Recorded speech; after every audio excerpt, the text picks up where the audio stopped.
Ultra scoffed and sighed at how long Mars was taking just to learn one skill, but he didn't seem to understand all the work that the dark-haired man would have to do just to learn a skill. Mars was sitting down on the ground, breathing heavily while surrounded by hundreds of books and papers as he was trying to focus. He heard the voices of Gordon and Ultra, humming in thought as he wondered why they were standing outside the door. This man was the skill lender, Mars, who was part of the S-rank party known as the Sword of Divine Silver. Two women named Elia and Tina walked down the hallway and asked if there was something wrong, surprising Mars even more as more people started to crowd around the door of the room that Mars was in. These five were in a party. Ultra was a swordsman who held countless skills, such as the Slash Attack enchantment and Hawk's Eyes, and focused on the Godspeed sword technique of the Sword Saint. Elia was a princess of sorcery, holding a knowledge skill that allowed a person to possess ancient magic, and she had a high-speed chanting and mana self-recovery to make it possible to use her skill in battle. Gordon, a former gatekeeper of the Capitol Palace, used a hardening skill called Obsidian to guard like a fortress with physical enchantment and instant footwork to have high mobility. Tina was the healing saint, using her Wings of the Angel healing skill to make it even possible for her to raise the dead. With such strong and unique skills, the four of them showed synergy inside the S-rank party. Mars, however, felt as though he was just mediocre since he only had one skill, Skill Lender. He did have another skill, but there was nothing left because he would lend it all to his party members with the Skill Lender skill. Knowledge and training was needed to learn a skill, which was why he had a study room to himself, except it had been starting to change into a storeroom for some reason. Everyone outside of the room was gossiping about Mars, saying how it was just a waste, even if they borrowed the skills from Mars, since Elia held enough skills, and also saying how there was a gap in talent between them. They thought that it would be better if Mars wasn't in the party and believed that Mars may not be useful to them or needed anymore. The dark-haired boy covered his ears while sitting on his knees, his body shaking in frustration from hearing the whispers of insults. Mars took a breath and felt as though it was time for him to truly leave. 3 years ago, his fate was branched off, when the party had recklessly challenged a high-rank dungeon without preparation, and barely won with luck to capture it. Ultra and the others were convinced that they did it with their own strength, refusing to listen to anything that Mars said after that moment. It was the truth that there was a gap in talent, and Mars knew that it was likely that he would be asked to leave the party after their next labyrinth. He finally walked out of the room and said that he was done and was going to lend the skills to the four. However, they all looked at Mars with a glare for how long it took him. The dark-haired boy looked down with a frown before proceeding to lend everyone the 12 skills that he had learned. Activating his skill as a bright light enveloped the hallway and lists of information appeared and started to enter the other members of the party. After it was finished, everyone skimmed over the new skills they gained and already mentioned that it was time for them to go to the dungeon, disappointing Mars as he walked off with an upset expression from the fact that none of them even thanked him. Mars walked to the dining hall when he realized that he had forgotten to eat, while he was working hard to learn the skills. But when he received the food, it was already prepared by his team. He opened the bowl, only to find it filled with just water and a molding piece of bread from a few days ago. Ultra laughed at the sight and lied to the boy, saying that they were trying to save credit at the moment, but Mars knew the truth about how the rest of the group was likely eating meat without him. The next day came and the group set off for the S-rank dungeon, the Devil's Abyss. Ultra said that he was going to use the Sword Saint skill and told everyone else to not get caught in it, ordering Mars to get on the ground and not move. Elia laughed and told the boy that she expected him to not get in the way and demanded him to not be a burden. The long-haired swordsman activated his skill and swiftly slashed through all of the small monsters. Mars watched the scene with a sigh, knowing that the Sword Saint skill wasn't the only skill that Ultra was using to help him. Learning a skill was just like a water wheel, where the more water meant the more the wheel would turn, and how skills were the same, and would become stronger with each use. Different from that common skill, unique skills rarely appear at 8 to 12 years old, and had different effects and characteristics that no other skills had. Mars' skill lender was one of the unique skills, and even if he learned the skill, other people were the only ones who can activate it properly. With the slashing enchantment he learned, if Mars swung a sword, the power would be minimal. But if he lent it to a person like Ultra, the effect would increase tenfold. Work hard to learn many skills so I can contribute, was what Mars thought, causing him to desperately learn until he was invited to the Sword of Divine Silver because of his skill. Ultra walked up to Mars and stomped on his head, telling him that he got all the baggage dirty and yelled at the boy before walking off in anger. They continued deeper into the dungeon, and Ultra wondered out loud if they were truly in the S-rank dungeon they've heard about. And Elia agreed, saying that the trap didn't even affect them. Mars walked close behind the group, glaring at their backs as he knew that the floor they were on was full of poison that could paralyze a person enough to affect even the strongest. Because of enough people sacrificing themselves, people had acquired knowledge for a countering skill, which Mars had learned, and lent to the others, which none of them knew about. It wouldn't even matter, as no one would listen to him if he explained it to them, and arguing would just be a waste of time. The more important thing was that he would continue keeping his distance, and while the others would joke about him being too scared, Mars would know that the effect on the others would disappear if they were too far from him. If Mars were to move 3 more steps away, the 2 laughing in front of him would faint because of the gas. But he knew that it would mean nothing to him, and he held back his feelings. Everyone stumbled upon a branch in their path, and Ultra yelled at Mars for a skill to help them, to which the dark-haired boy explained that there was the Scout's intuition skill. But the swordsman continued to yell about when a skill like that was given. He wanted the boy to explain every skill to him, or else he would cut his share of the money even more. But Mars knew that Ultra would not even listen in the end. However, the boy stayed meek and continued apologizing. Mars thought that he should pray that Ultra's mood got better when they got back to the surface. And the swordsman proceeded to use the skill mentioned. A large amount of energy could be felt through one of the doorways, catching Ultra's attention as Elia asked what he was seeing. He explained to her that the door on the right was the correct path to go on, but admitted that he knew that they were about to encounter a big enemy. Everyone finally stumbled upon a large door that held the symbol of a dragon, and Mars stared at it with both fear and anticipation. Such an imposing symbol meant that this was definitely the boss room, and Mars knew that the life of many people who died here was not for nothing, after using the knowledge that their predecessors left behind. But no one else in the group felt or thought that way at all, as all they cared about was themselves, and how they were at the boss room. Suddenly, Mars was brought out of his thoughts by Ultra, who said that he was going to explain the plan to the boy. Mars was confused, as his only job this entire time was to crawl in a corner and do nothing.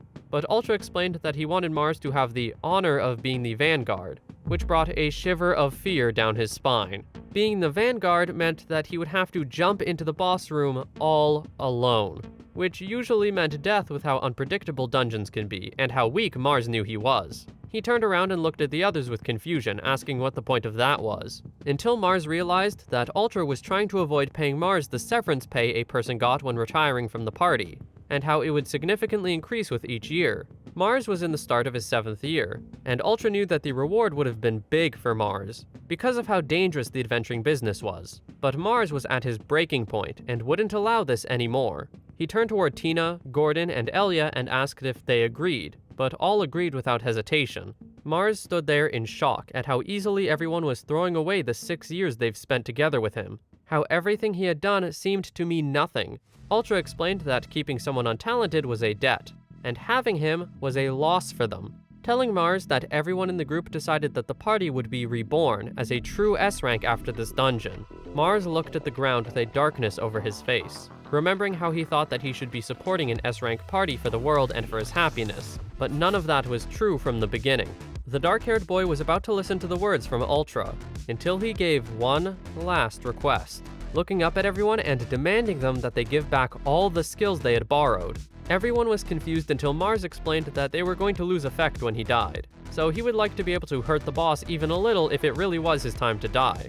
Ultra laughed before agreeing, asking what was needed to do to return the skills. Mars activated his skill and said that they just needed to say that they were returning their skills, and within seconds, the dark-haired boy felt the repayment process approving, hearing the voices of young women in his mind. The party asked if it was done, and Mars confirmed, before asking if they remember the interest rate of a skill called Toichi, and how it was 10% of high interest every 10 days. Elia walked up and said that she remembered, saying it was not a problem as it would not prove to be a difference due to their large amounts of SP. She said that there likely could be a skill that is lost, but believed that it was a skill that she rarely used anymore. Gordon and Tina continued, and said that they had already considered the loss of the skills borrowed, and didn't see anything wrong with what would happen, but Mars knew that everyone had a big miscalculation.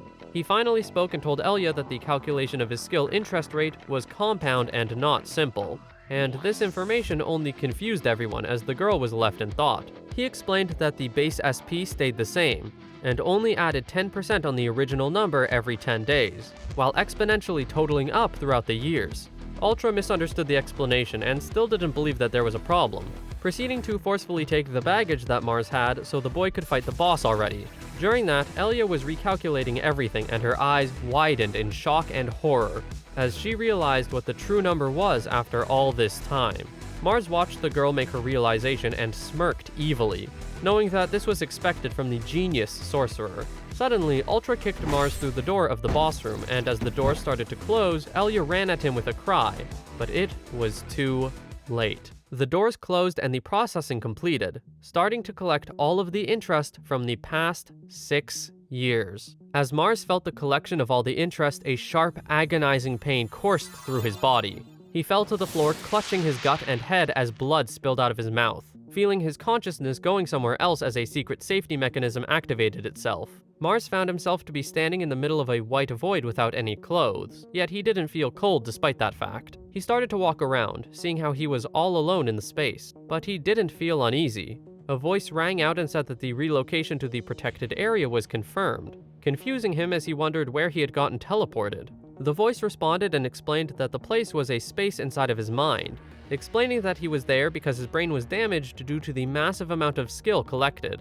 Mars was surprised to know that he could have a conversation with the voice of his skill, and the voice said that its personality was already configured despite the lack of a body. He heard these words and asked who configured it, but the voice did not answer the question, and instead said that the repayment process was almost finished, and that Mars would wake up soon. The voice said that it had been watching the boy closer than anyone else, and prayed that, from now on, Mars would reach his future and shine brightly. Mars thought that there was no one who noticed his efforts, even when he was desperately thinking for others. But there was a person watching, someone who was there from the beginning. Mars's brain had finished healing, meaning that he would wake up soon with all of his new skills, but just before he left, he asked for the name of the voice. This time he actually got an answer: Yue. Meanwhile, Elia was trying to beg Ultra to go into the boss room at that moment and kill Mars as soon as possible. He stared down at the girl with confusion, thinking that what she was saying was weird since Mars was supposedly going to die soon anyway. He finally spoke with a smirk, saying that he knew that she was a genius, but said that they had something called common sense. However, Elia's body started to get weak as her breathing got heavy. She collapsed to the floor while sweating profusely and coughing as she choked out the words about how the poison was starting to affect her. Everyone else stared with shock until they started to feel the effects of the poison as well, all falling to the floor while clutching their bodies. Tina was confused to know that there was poison in the first place, and Ultra realized that the Wings of the Angel skill wasn't working, and within seconds, they all fell to the floor unconscious. During this, Mars slowly woke up and realized that the boss had not attacked him during that time. He thought that it had been a while, but it was really only an instant, and he looked around and saw how dark the room was. Mars decided to take time to look through all the skills he had acquired and activated his God's Eye and Scout's Intuition in order to understand the situation. Something sat on the throne, and that something was the snake dragon Vritra. If Mars didn't defeat it, the dungeon would not be captured, and he knew that he could start making lots of money with the skills he had at that moment. He remembered information from long ago that Vritra was a white dragon that couldn't be killed with any technique or weapon, but his thoughts were interrupted by the large snake lunging at him, which he swiftly dodged. It thrashed its body at him, but he stopped it from connecting the hit with another skill and sent it flying into a wall. If it were a normal monster, it would have already been dead, but this was not a normal monster. Yue's voice came back once more and asked if he wanted to proceed to the next step, to which he promptly agreed and chose to seize Elia's skill, the Wisdom of the Ancient. Mars held up his hand as a light enveloped his body as he activated the Songs of the Gods skill, learning the Cocytus skill that was amplified by many other skills as it charged up. Someone in Mars's past had said that skills were about playing with the synergy, and with that thought, Mars shot the attack and blew Vritra to pieces. However, it was not truly dead and tried to regenerate its body by coming back together. But Mars wouldn't let that happen and went to freeze every piece to seal the monster's regeneration ability. He used his spatial jump ability to enhance his skill range, being able to picture the world and the place beyond it, before he sent the pieces of Vritra's body to the unlimited darkness known as the Sea of the Stars. The dungeon started to collapse, meaning that the dungeon had been captured. Mars noticed that Ultra and the others were all still paralyzed by the poison, but he believed that the mining group should be able to help them before the dungeon completely collapses. Just before Mars left after getting the boss materials, he noticed there was still something inside the boss room: Vritra's egg. He picked it up and considered destroying it, until he believed that the only thing that could stop Vritra was another Vritra, deciding to raise the monster when it would hatch. He asked Yue if it objected, but the voice didn't and respected his choice and said it was interesting. Mars grinned as that was the first time to have been told that, proceeding to use his spatial jump to escape the dungeon. On that day, for the first time, he was the first one in the party who got out under the blue sky. And after that, Mars was able to treat himself to a warm soup without being yelled at by anyone. Mars placed the egg of Ritra, the item he had found and taken from the previous dungeon, into a large bag, and put his hands on his hips while staring at the town that he had known for so long. The wind breezed through the air, and the dark-haired boy knew that it was time for him to leave, and start his new journey somewhere else. Ultra and the others were still underground, but Mars finished the guild withdrawal process and he had gotten his severance pay, and a bounty before moving out of the inn. He called out to Yue and told her that he wanted to create a body for her. Yue responded and tried to tell Mars that she believed that one day a beautiful girl would come. However, Mars told the voice that she misunderstood his words, as he explained that he just wanted to give her thanks for helping him all this time. He asked her what she wanted her own body to be, and Yue was silent for a moment, before she admitted that she wanted to touch Mars with her own hand, asking if it was possible. Mars knew that it was impossible to create life from nothing, but when he was in the protected area, he realized that certain skills can only create a body without a consciousness. However, this time, there would be a consciousness prepared beforehand due to Yue, and could make it likely for Mars to be able to transfer her into a body. Mars activated his skill lender and seized Tina's skill, Wings of the Angel, and evolved it into the Blessing of the Seraph. This evolution would be enough to create an entire person from scratch, and he told Yue to get ready to transfer herself into the real world, to which she did and matched the coordinate of each muscle fiber. Mars held out his arm, and the body of a woman started to form out of thin air, quickly finishing the process as Yue's new form had now been made. She leaned against him in silence, before her eyes slowly opened and she finally spoke out loud for the first time, asking Mars if she could ask him 2 questions. He let the girl down and agreed to answer her questions, asking what they were. Yue explained that she had only been calling Mars by the word you for the time being, and asked what she should call him now that she has a body in the real world, and Mars said that his own name was just fine. But Yue believed that it would be inappropriate to do so as he was her creator and owner. From the information she gathered from the past, Yue concluded that she should call him by Master, proceeding to pose as she did so and calling him Master in a more cutesy way. Because of that, Mars quickly ordered her to call him just Master only, realizing that the memory Yue must have gotten was from when Gordon snuck into a maid bar. Her second question was about her lack of clothes, to which Mars became alarmed by the fact that he forgot such an important detail, starting to sweat as he caught himself staring at Yue's body for a moment. He knew that the healing skill of Tina's could only affect the body, but could even affect armor when its range was strengthened. However, it would not create clothing from zero. Mars started to look through his storage, even if Yue said that she didn't mind staying like that, and he found spare clothes for her to wear. Yue smiled warmly and admitted that she was happy because it smelled just like her master, causing Mars to grin at the words until he told her that she shouldn't make an expression like that in the human world. Yue saw the world through his eyes, but her sense of reality was still low, which meant that they needed to learn slowly together from now on. And with that done, it was time for them to start their journey, and find a place to raise Vritra. They were going to need a place away from the city, as Vritra was a giant snake, along with the fact that Mars was tired of socializing. Just before they left, Yue had a small problem, as she didn't know which foot to use first when walking, and Mars knew that it was going to be a long journey while bringing along this girl. Besides that, Mars had already seized 2 unique skills from the Sword of the Divine Silver, which left Ultra's Sword Saint and Gordon's Obsidian. But there was no need to hurry. He was going to get back what was his. Meanwhile, Ultra and the others were drinking at a table inside a bar. The long-haired swordsman was bragging about how he used his skill to cut the large frozen snake to pieces, until Mars betrayed everyone, which prevented a supposed triumphant return. These were all obvious lies, but Ultra still tried to keep up the facade even when someone asked where the corpse was of the boss. People around wondered as to how Mars beat 4 S-rank people and started to discuss the possibilities. But to Ultra's luck, they still believed that the group was still stronger than Mars, and there had to be another explanation. Tina was impressed as to how the lies were believed so easily, but Ultra was more focused on where Mars was. The 4 of them were found a week ago because of the mining group, but Mars had already been gone from the city for 3 days before they all woke up and already reported the situation to the guild. Ultra got even angrier after hearing the relay of information from Tina, and he wondered what was going on, proceeding to yell at a waitress for more beer. Tina demanded him to stop being rude, as it would potentially worsen her image and cause trouble with the church, and Ultra decided to project his anger onto another member, that person being Elia. The girl was quietly munching away at a piece of bread before being yelled at by Ultra to say something, to which she did as told, clearing her throat before speaking. She made a realization at that moment, alarming the long-haired swordsman, before she said that eating bread soaked in corn soup was amazing. Ultra was confused to hear such an unexpected response from Elia, even if he agreed with her about the food being tasty. But the girl continued to eat the food happily, singing to herself while spilling the food messily, which confused Ultra even more. People have said that Elia was a genius girl who wrote the multi-dimensional interpretation of uncertain noise on mana tuning thesis, and was the holder of the unique wisdom skill that made the academic society excited for her findings. But it seemed as though there was not even a glimpse of that in the girl at the moment. This entire situation was starting to give the swordsman a bad feeling.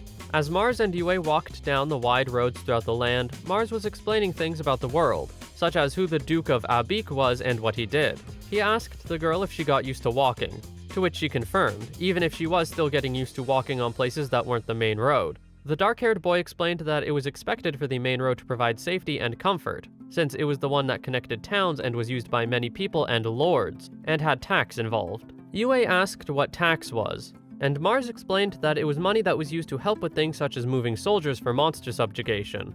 And one of the towns that was built to help generate this revenue was Kinui, the town they were about to approach, that had a population of about 100 people. Yue spoke once again and asked if their situation and story were contradictory, while looking back at all the corpses that were seemingly following behind them. Zombies, poison cats, night hounds, and fire slimes all in one night of camping. They could have easily used spatial jump, but Mars wanted to take the time for Yue to learn about things. He heard that humans who held skills emitted unique mana, and Mars started to believe that there was a chance that the SP he had was inviting all the monsters to them. But Yue heard his thoughts and said that it was okay because they could repel it with skills. She was impressed with and praised Mars for his creativity in activating spatial jump around their tent, which would automatically throw monsters into the sky and fall to the ground. He was still worried about the number of monsters and said that they should hurry toward their destination, Kinui, the inn town. It was called that because it was a place where mainly adventurers took a rest during travels. They arrived and started to explore the small town, even making a purchase of a baked sweet for Yue.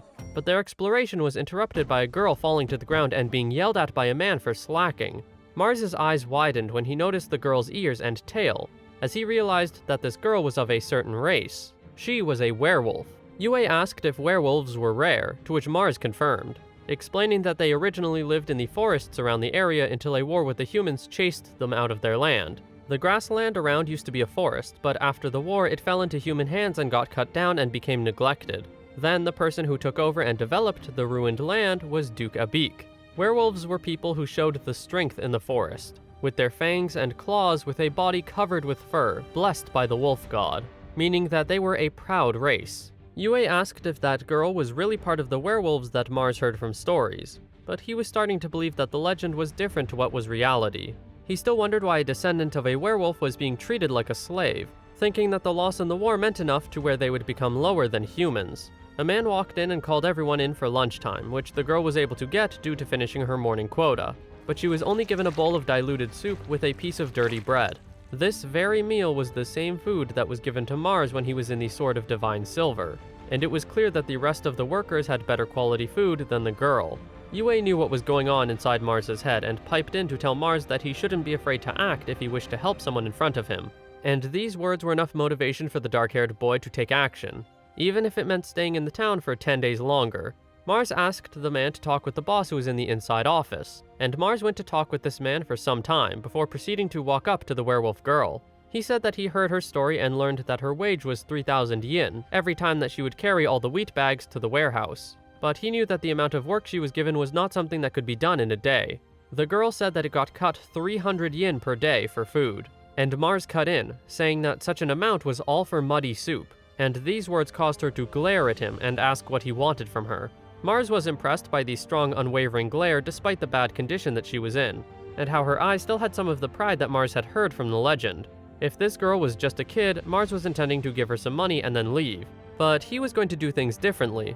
He asked her to give him 600 yen from her wage in order to earn money 10 times more than what she already makes. Mars heard that her skill was leg strengthening and offered to extend the skill duration for many weeks and be able to finish carrying all the wheat bags by the next day. She sat there in silence and was thinking about it, before Mars continued by drawing the expenses into the ground and asking if she understood the math, which she felt offended by the fact that he even asked. As he thought, this girl was raised properly, which made him even more confused as to why she was in a place like this, making him wonder if she was being used by someone or not. After Mars explained the exchange that was to happen, he gave the girl the choice, but she said that even if she were to finish the job faster, she would not give him the money. Mars knew that was not how he wanted things to go, but he agreed anyway, standing up and telling Yue to get ready for the transfer. He activated the skill lender skill and started the loan process, and realized that he would need a name for the process, making him introduce himself as Mars Sho to the girl and asking for her name, to which she said it was Shizuku. Mars loaned the duration enhancement skills to the girl, and Shizuku stood up with a surprised expression, already feeling as though there was a change in her body. After the process was done, he gave her a little gift, which was one of the baked goods he had bought with the Yue from the local shop as proof of their business. He asked the girl if her lunchtime was over, and Shizuku jumped in shock and ran off to continue her job, while Yue watched and asked the dark-haired boy why he charged her money instead of doing things for free. Mars explained that there was still a pride in her eyes, and how Shizuku wouldn't have accepted the help if it was an act of sympathy. The very same day, she finished the job, unexpectedly in Mars's eyes, and the two were waiting outside the building while the werewolf girl was collecting her wage. Shizuku walked out and thanked the dark-haired boy, as he told her that she should find a better job, and earn more until the 10th day when she would have to repay the loan. She gave the boy 600 yen as promised, being told by Mars that he hoped that she would get a better job this time. But she didn't seem too happy to hear those words and walked off with a forced smile. The next day, Mars and Yue were walking through the streets after doing some shopping, but as they walked by an alleyway, they noticed a silhouette. That silhouette was Shizuku, and she was desperately chewing on a plant while sitting near a puddle, which confused Mars as to what she was doing. Once more, Ultra and the others were at the tavern, except Ultra seemed more irritated than usual. He thought about how if he couldn't take back the reward for capture, he wouldn't be able to calm down. Ultra wondered how Mars was still alive and how the dungeon was cleared after everyone had gotten paralyzed and passed out. During his fit of anger, Gordon ran through the doors with good news, sweating after all the running he had been doing. Gordon had been saying his feet were feeling strangely heavier and how he was getting slower, and Ultra thought that it was potentially about time to throw him away as well. Dismissing his thoughts, Ultra asked what the reason the guild was calling them for this time, and Gordon said that Lord Abik had found out that they had supposedly captured the Devil's Abyss, and was inviting them to meet with him and show him their skills. The long-haired swordsman calmed down and slammed down his beer, saying that his way to true S rank wasn't completely gone. In the past few years, Sword of Divine Silver was on the top with their performance, and now it was time for them to get prestige. Ultra slammed his hands onto the table and told everyone that they were going to finally be able to make connections and even have a chance to become nobles if they wanted. He started to feel as though it was the right call to kick Mars out of the party. After all, he didn't want even one incompetent person in the party. Ultra heard that the reason was conquered from a war against the demi-human race, meaning that the Lord of the Abik House was likely a fighting type, causing the long-haired swordsman to suggest that they would show him his Sword Saint skill. He added that they could show Angel's white wings while they were at it, but Tina frantically said that it would be enough with just Ultra's skill. But that tone of voice confused Gordon, as he noticed that there was something strange. Ultra sat there while smiling evilly, believing that the Sword of Divine Silver was never going to fail, as long as his Sword Saint skill still existed. His Sword Saint skill was one that focused on speed, and so without the dynamic vision enchantment that Mars lent, what would happen? It would also be another 10 days until the group would learn that Ultra already lost the Hawkeye's skill. However, that was a thought for another time, as Mars and Yue were focused on Shizuku sitting in the alleyway. The werewolf girl noticed them and looked in horror before quickly running away, dropping the hand-rotten grass roots that she was eating. He knew that these plants were something that could be eaten as an emergency food, but they contained a poison that would rot a person's hand if they ate too much of it, hence the name. It was strange why the girl was doing this, since she should have supposedly gotten paid less than a day ago. But he realized something and told Yue to find Shizuku while he would meet the man who hired her. Mars met the bald man who claimed that he paid Shizuku properly, the wage being only 600 yen since he had to cut the wages due to not wanting to be out of business. However, after enough arguing with the man, Mars realized more things about the situation. He learned that the real and main reason why he cut the wage for the girl was because she was a werewolf. Mars started to feel as though this man was just like the people he used to be in a party with, gaining a new perspective about how there were certain humans in the world that existed, ones who would exploit and destroy others for their benefit. If it was a bandit, their goals and actions would match. But people like the man in front of Mars were different, as their goals and actions wouldn't match, as they would live lives by exploiting good people. The bald man told the dark-haired boy that it was a clever way of thinking, and proceeded to ask for payment over the information that he had given about Shizuku. But as Mars took out the money, he had a darkness over his face, and asked for the man's hands. He dropped the money into the man's hands, and activated his spatial rupture skill, immediately slicing off the bald man's hand and dropping money everywhere. A scream rang through the building as the bald man processed that his hand had been cut off, and he collapsed to the floor while crying about the pain. But Mars didn't bat an eye and picked up some of the money on the ground, placing it into the other hand of the bald man, asking him why he couldn't take it properly, since it was the money that the bald man loved so much. Mars stood tall as the bald man held his arm in pain, sweat dripping down his face as he stared at the dark-haired male with fear while asking what Mars did to him. Mars brought a foot down onto the severed hand of the man before asking him if he knew what Shizuku ate that day. But the bald man didn't know what Mars was talking about and said that he didn't care about something like that. The dark-haired boy knew that it was impossible to have a conversation with this man, and how it would be better to give him a taste of his own medicine, in order to get people like this man to understand their actions of preying upon people like Shizuku. Even then, Mars believes that the werewolf girl didn't intend to repay her debt, nor even stand up for herself against this man by her own choice. However, despite that, Shizuku still kept her promise in paying Mars back, which means that Mars was ready to fight this man in her place, as he was the one who already lost his pride and honor a long time ago. The bald man said that Mars didn't have any rights to do what he did, but Mars believed otherwise, as the man didn't pay Shizuku properly, and the bald man tried to give the reason was because she didn't deserve to be paid like a human when she was a werewolf. Mars walked closer, which made the man yelp in fear and scoot away, as the dark-haired boy explained that he invested his skill in her and was there to collect the profit the man gained from his skill. The bald man continued to shout that the money was his, but he was interrupted by Mars picking up the severed hand and asking for confirmation if the 3,000 yen was reduced to 600.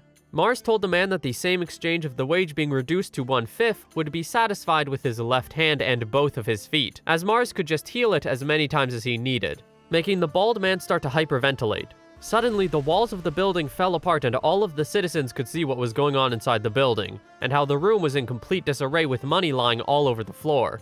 The bald man continued to heave for breath while whining in fear, as Mars said that they can continue their talk now, walking even closer to the shorter man.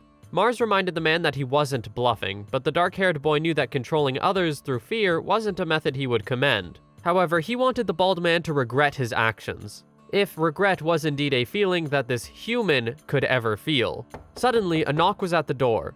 It was Yue who told Mars that she had Shizuku with her and asking what to do next. The office was wrecked in half and people could see them from the outside, but there was still a reason to use a door in the situation in Mars's opinion.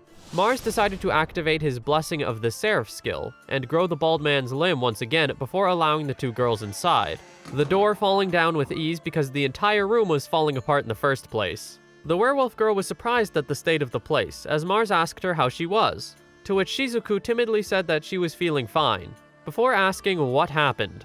Mars didn't answer and instead turned to Yue, who said that the werewolf girl only ingested a small amount of poison. The dark-haired boy turned to Yue and said that was good to hear, before turning back to the bald man and asking about the money once more. Fortunately, the bald man had changed his behavior in a short amount of time and bowed before Mars, saying that he had unfairly paid Shizuku. Mars leaned down and said that the man was going to give Shizuku her medicine and late fee, snatching the bag before grabbing a singular gold coin and giving it to Shizuku, with the value being 100,000 yen. The werewolf girl was shocked to have received so much for these fees, while the bald man was left puzzled by how little he expected it to be, as Mars threw the money back to the bald man's arms. The man asked why so little was taken, instead of Mars being greedy, but Mars explained that taking any more than he should have would have made him the same as the bald man. Mars realized something and gave a coin of his own to the shorter man, saying that it was for the office repair expenses. However, just before he gave the coin, Mars activated his 6 arms of Ashura skill, and sent the coin flying at high speeds toward the bald man before it smacked him in the forehead, causing him to scream in pain once again. Mars walked away and said that all debts had been cleared, while the bald man held his head before sitting back up, tears in his eyes. Just before the dark-haired boy left, Mars said that they now owed each other nothing at all, likely expecting the shorter male to come after him now. As Mars, Yue, and Shizuku left with money in hand, people started running to the bald man's side and asked if he was okay. He shook his head to shake off the pain and raised his head with an expression of rage, veins popping as he ordered everyone around him to call a person named Foreman Eldro to come at that moment. Mars told the two girls that they should get cleaned up and buy some clothes, as there was no reason for them to want to keep wearing what they were already wearing. He activated his storage skill and put away the large bag that he had, before walking off with the two to a bathhouse to get cleaned up, and then to a clothing shop to get some more comfortable and well-put-together clothes. They finally ended up at an inn to rest at for the night, and Mars admired how much different Yue seemed to look. watching her help put on the new clothes for the werewolf girl. Shizuku said that it was her first time wearing clothes like the ones on her now, and Mars was in disbelief that he ever mistaken the girl for a boy. The dark-haired boy called for Shizuku's attention, and asked her if she was really fine with the clothes that she had, and the short girl started to stammer and get flustered as she wondered if his question meant that it looked weird on her. He reassured her that that was not the case, as he said that she didn't need to hold back and choose clothes with more fabric. But Yue explained that the choice of clothing was not for reducing the cost, but for rather the design, to which Mars said that he was just joking. Mars pushed the jokes aside and told Shizuku that it looked good on her, making her even more timid and flustered as she pulled at her ears and thanked the boy for the compliment, as she explained that she liked the style of clothes. He suddenly changed the subject to ask Shizuku about the bald man, asking her why she backed off from him after he had not paid her properly, and why she didn't try to get her deserved wage until the end, even when she was only eating the hand-rotten grass root because of the lack of agreed pay. Mars tried to tell her how he thought that she could win it if she fought, but Shizuku finally spoke and explained that the werewolf race can't use their power for themselves, no matter how bad the opponent is and no matter how frustrating it is. The short girl suddenly looked determined as she announced that if she found someone that deserved her risking her life for them, only then could she use her wolf power. Mars flashed a small smile and told Shizuku that she was really strong, before slowly standing up, starting to get excited after seeing the legend of werewolves unfolding in front of his very eyes. Even when Shizuku was drenched in mud or eating poisonous grass, she would never lose her pride. He stood in front of her and calmly asked for confirmation about her using her power for this someone, to which she said that she would be able to, until she asked why he wondered that. And that was when Mars quickly explained that there was a group of armed men coming for the inn. From what his perception skill could sense, he could see about 40 men wearing armor and weapons. He wondered if it was the mercenary group that was staying in town. But what was most important was the fact that the one leading the group was in fact the very same man who hired Shizuku, who stood beside the foreman, likely with the intention of getting back on Mars for what he did to the bald man. This information caused a rage to course through Shizuku's body, before Mars asked her if he could be that someone to her, and she agreed without hesitation as she would not forget the favor he had done for her. With this in mind, Mars believed that the decision was to fight, since the werewolf girl could fight as well. He asked her if the duration enhancement skill he lent her would be enough, and Shizuku was confident that it would be. But Yue felt as though it would be too dangerous for the girl if her skills were only leg strengthening and duration enhancement. However, Mars didn't feel worried at all, and reassured Yue, as he already knew the truth of the situation, turning to Shizuku and asking her to confirm that her skill wasn't leg strengthening in the first place. She was silent for a moment in surprise, and asked how he knew the entire time, to which the dark-haired boy explained that the information that he heard from her made the skill not sound too complicated, which meant that she was likely hiding the true power of her secret skill, and how she tricked people by telling them that she was a kid or demi-human. Shizuku apologized for lying and explained that it was in fact true that she couldn't use it for a long time, and how she hated being used by people if they knew her skill. Mars asked her to show it and she hesitated for a moment, before nodding and immediately charging it up, a bright light enveloping her body as Shizuku called upon the spirits of their fathers to bless her with their power as their descendant. Both Mars and Yue stared with bewilderment as their eyes widened while watching Shizuku activate her skill, Armor of the Fanged Wolf. As the skill was activated at full power, claws of energy formed around her hands. It was at that moment that Mars realized that the legends held true about how the werewolves showed their unrivaled strength in the forest, with their fangs and claws and a body covered with fur blessed by the wolf god. All made true because of this skill. Without anyone saying a word, the werewolf girl said that she was off and charged out of the room with a determined expression, ready to fight each and every person out there with her true power. The mercenaries continued marching down the street, until a flash of light charged through a good amount of people, sending them flying as the bald man and foreman stared with confusion. That was until the bald man realized who caused the commotion.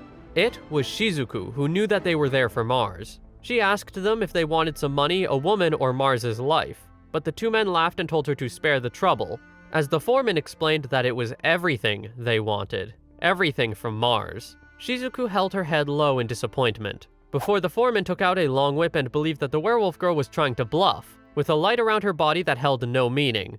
If these people were here to try and take everything from Mars, Shizuku was also going to try to take everything from these people. The foreman threatened her to try it, as he proceeded to swing his whip at her, saying that he was going to teach her how to count with a whip that has an arm-strengthening skill on it.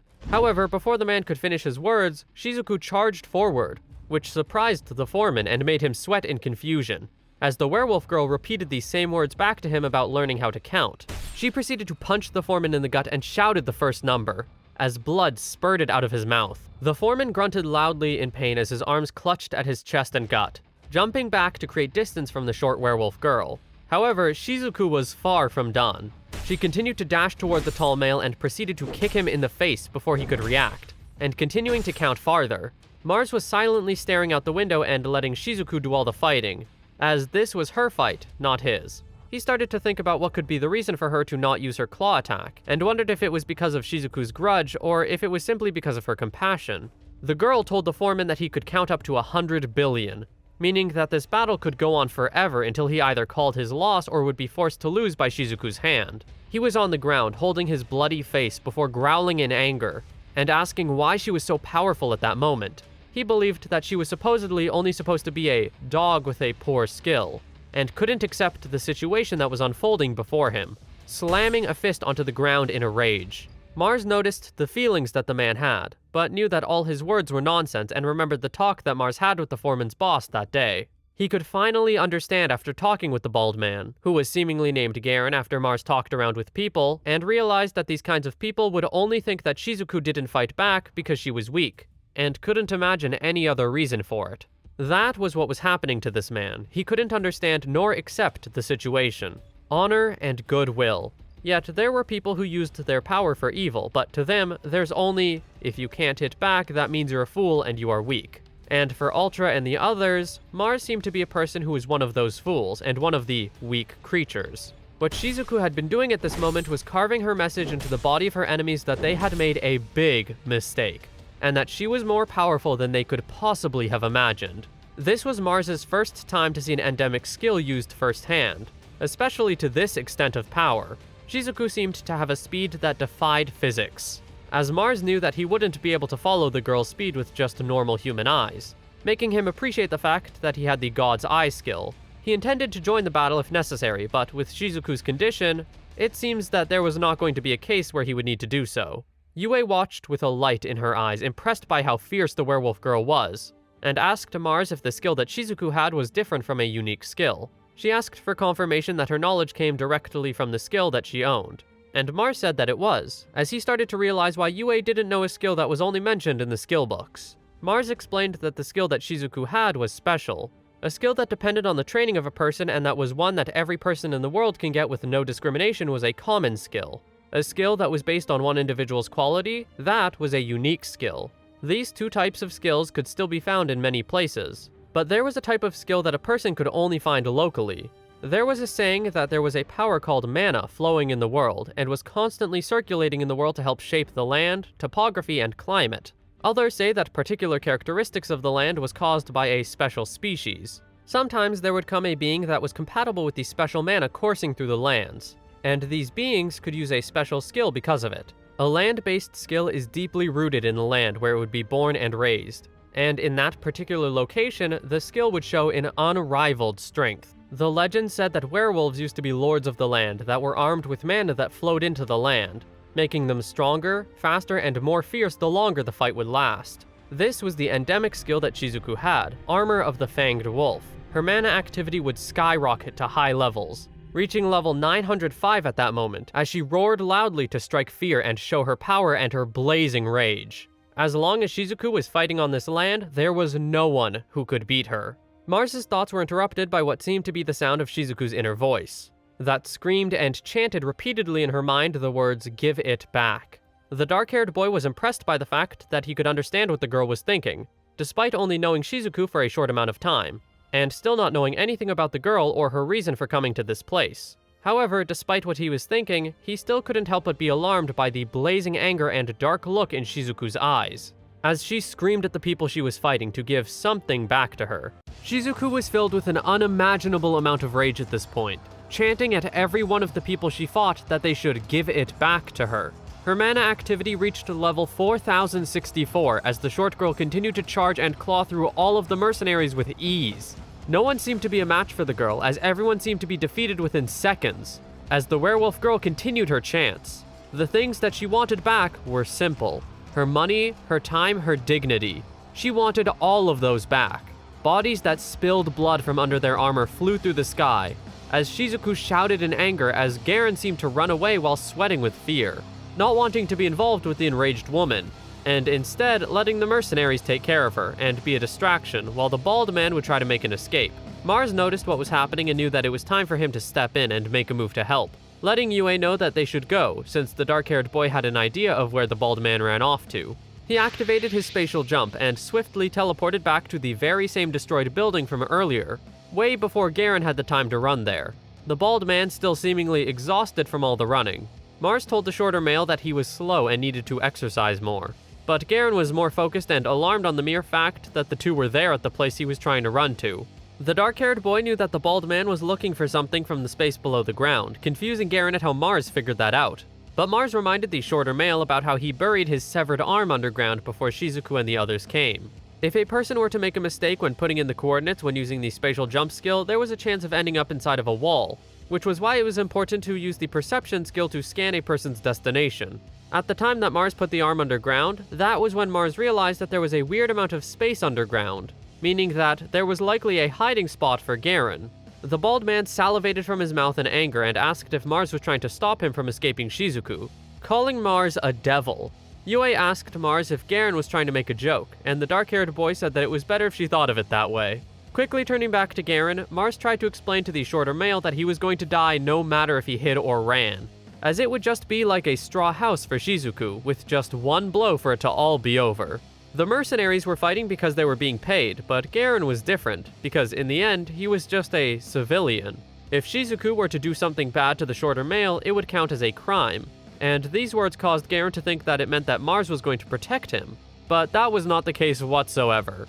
Yue asked if Garen's current words were a joke too, and Mars played along and confirmed as so, making the shorter male confused at the situation before Mars ordered the bald man to not move even one step, as Shizuku was on her way there at that moment. Mars asked if Garen had already forgotten his skill, about how the dark-haired boy could even regrow a severed arm, which meant that he didn't care how Garen was going to end up, as Mars was sure that he would still heal the shorter male later. Shizuku proceeded to arrive seconds later with a blank expression on her face, and her mana activity at level 81,937. The moment that the werewolf girl had arrived there, Garen tried to desperately beg for Mars to help him, but the dark-haired boy did not budge whatsoever, and just watched with a bored look on his face as Shizuku let out her anger on the shorter male. A scream of both pain and fear rang through the building, and the battle was finally over. 3 days later, Mars and the others walked through the town while trying to keep their heads low, as it seemed as though every single citizen had their eyes on them, but it was not for negative reasons. An old man walked up to them and asked if the three of them wanted to go somewhere, but Mars said that they didn't need any assistance, as the place they wanted to go was just around the corner. Mars felt exhausted with just how many people seemed to keep talking to him, and wondered how many times it had happened during that day, and Yue was there for the rescue and proceeded to answer that it was 8 couples and 14 individuals. The day after Shizuku beat up Garen's group, people found almost 40 mercenaries beaten up on the streets, and it caused quite the uproar in Kanui. All people could talk about was the fact that Garen was fighting with a great traveler, only to get beaten up by said traveler instead. And the town calmed down after this rumor had spread. This would be fine if it weren't for the fact that people kept interacting with them. People would greet them and ask about the weather. People would come to ask about the powerful skill that cut down the group, and people would seemingly come to ask if Mars had a girlfriend, before quickly backing off when seeing the 2 women who were with him, even if he didn't answer the question in the first place. Everyone was either bothering them, taking the rumor too far, or even looking at the 3 of them with a more favorable expression, all because of Garen. Mars wondered what that bald man had done to people to come to hate him so much. Shizuku walked up to the dark-haired boy and felt embarrassed by how much everyone had been talking to her as well, not knowing what to do with all the money and things that have been given to her. Both Mars and Yue tried to explain to the girl what to do in order to get a job and the daily and monthly wages for it, but it all seemed to go over the werewolf girl's head as she slumped down onto the floor and waited for the 2 to stop their conversation. Shizuku called out to them and wondered how long they were going to stay in town, and Mars had surprisingly said that they were going to use up all the money they had just received before they ever thought of leaving, in order to keep the economy in check. At a certain time, money is a something that has a value, and could be used to be collateral like starting a business or as a precaution of an emergency. It wasn't as if Mars was troubled with money, but he felt as though it would be more wise to use the money at that town instead of anywhere else. Shizuku understood Mars's decision, but Yue felt as though he should not be thinking for others so much. after all that had happened to him in the past. She tried to insist that he didn't understand her desires for the boy, as she decided that she would put it in her power to be the one thinking about how to make him happy, causing Mars to sigh in disappointment about getting scolded. After that, Mars said that it was time to go, and activated the spatial jump skill in order to teleport them to a jewelry store. This was the only place in Kanui where the three of them could spend 700 million yen in one go. And Mars asked the werewolf girl if she ever had taken a peek, to which she said that she had, but didn't feel as though she belonged. Mars felt the same. Before dismissing his thoughts and proceeding to walk into the shop with the other two, before being greeted by a long-haired woman, Mars dropped the bags of money onto the counter and surprised the long-haired girl by the amount of money. He asked the woman if he could find a set of matching jewelry for the three of them, surprising and alarming Shizuku by the fact that Mars was willing to buy the fact that she was getting jewelry as well. The long-haired woman giggled in happiness about the amount of money, as Yue suddenly called out that it was exactly 747,631 yen, before the woman walked off and said that she had something perfect for the three of them. She walked off behind a curtain and grabbed 3 necklaces that laid upon a metal plate that she brought back. They were all pendants of the queen's jewel from the werewolf race who used to reside in the land, and was used as decoration on their bodies. The mention of the word werewolf caught Shizuku's attention, while Yue's attention was more on the queen's jewel, before Yue herself started to explain that a jewel was an item that possessed mana, and that a sapphire jewel was one that possessed a hot mana. The queen's jewel was more dense than amethyst, and it shined more brightly than aster and could change its color naturally. The woman admitted that she heard that the two of the group were the rumored Mars and Shizuku, and said that it would be perfect for them if they were with the werewolf race, claiming that it was on the house, since she also had bad blood with Garen. Mars gave the item to the werewolf girl, despite Shizuku being hesitant with wanting to accept and wear such an expensive item, but she eventually gave in before wanting to ask Mars something. She took the boy outside of the jewel shop, as she was too embarrassed to say it inside the store, leading Mars to an alleyway and admitting that she wanted to give a reward to him for all that he had done. He was confused as to what it was, since they were in an empty alleyway by themselves. And this had caused an inappropriate thought inside Shizuku's mind about Mars touching her tail, but she quickly shook it away with a blush, and asked for Mars to come to her hometown, the hidden werewolf den. He was not the most interested, until she told him that there existed a dungeon called the Faraway Azure, and he wondered if it was an A rank due to it being a named dungeon, which meant it likely had 40 floors or more and was guarded by a boss. However, Shizuku said that it was an S rank dungeon hidden from humans, and that it was the only reward she could give right now, grabbing Mars's hands with tears in her eyes as she begged him to save her hometown, as it supposedly needed him. Meanwhile, Ultra and the others were seemingly living the life. The long-haired swordsman was drinking happily, while everyone else sat back comfortably, Gordon saying that it was weird to be treated like a noble instead of a person who was requested to hunt a monster. Elia was busy being distracted by the speed of the carriage, while Tina admitted that she started to feel sorry for Mars for missing the chance to ride a carriage like that. But Gordon said that there wouldn't even be room for them, as 4 people was the limit, which made Ultra laugh. A phenomenon where an undefeated S-rank dungeon boss reached maturity and the monsters started flowing out from the dungeon was called a monster stampede, but it was prevented by capturing the dungeon before they could do so, which was why guilds existed. In a traditional event called a debut show, an adventurer would try to catch the noble's eyes and gain a reward for a party or guild. There was a case where an adventurer who nailed this event was given a court rank by the noble, and this was what Ultra and the others were trying to reach. The location for the debut show was 1 day away if they walked, but Duke Abik sent a carriage, and it seemed to be a real sign of desiring this party for their well-renowned skill. Tina said that it would be fine if they took some more time in the journey, and Ultra agreed before pouring more of his drink into the glass cup. The person who was guiding the carriage along had called for the attention of the members of the Sword of Divine Silver, before letting them know that they were going to be out of town soon and warned them that the shakiness would increase a little. However, even with that, this same man still tried to reassure that the carriage, even on uneven roads, would not make the carriage spill one's tea. While that may have been true, the driver did not expect to run into boars on the path outside of the city.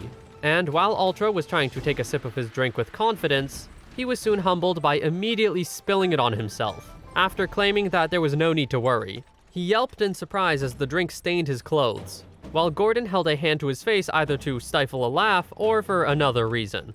Ultra poked his head out the window to criticize the driver for making the long-haired swordsman spill his wine on his brand new armor, to which the carriage driver apologized until Ultra realized that there were boars on the road. While they were small fries in his eyes, he was still confused as to why they were on the main road of all places. Ultra pulled his body back inside the carriage and tried to order Gordon to do something about the situation. But Gordon still had a hand to his mouth and claimed that he had gotten a little carsick after the carriage had jerked in movement suddenly just moments ago.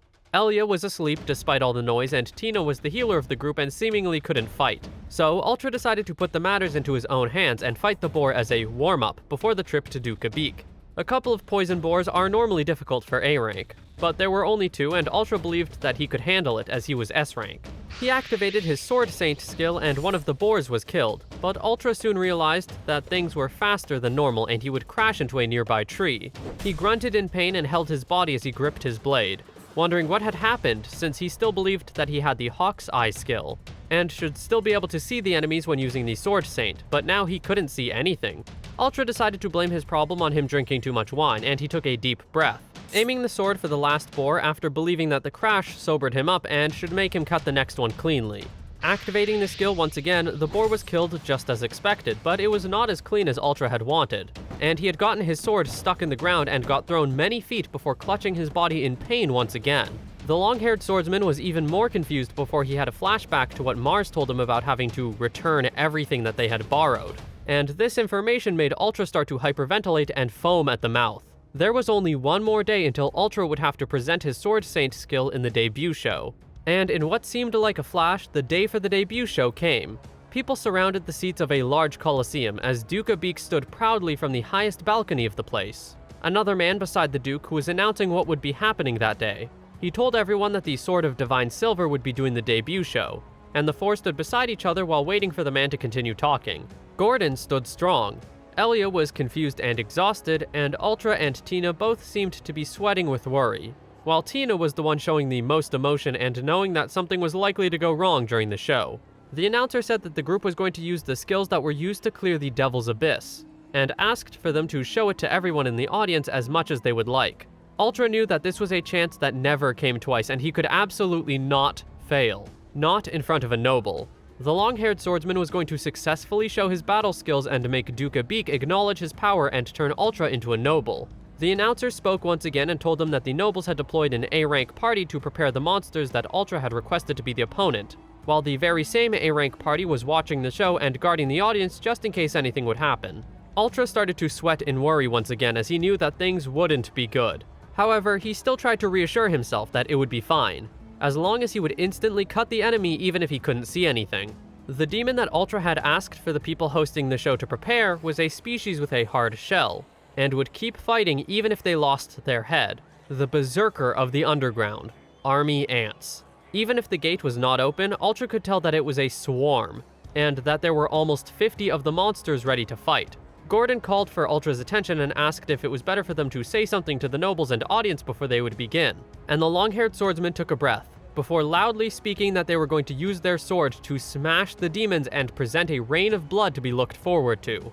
This lack of professionalism made the lady turn away and hold her mouth to stifle a laugh, while Duka Beak stood there in silence waiting for what was to happen. With that, Ultra said that it was time to begin, and he whispered to Gordon to be quiet and stand guard, telling Gordon to try and gather the ants around him as much as he could. Gordon was confused by the request but agreed, and now it was time for the debut show to begin.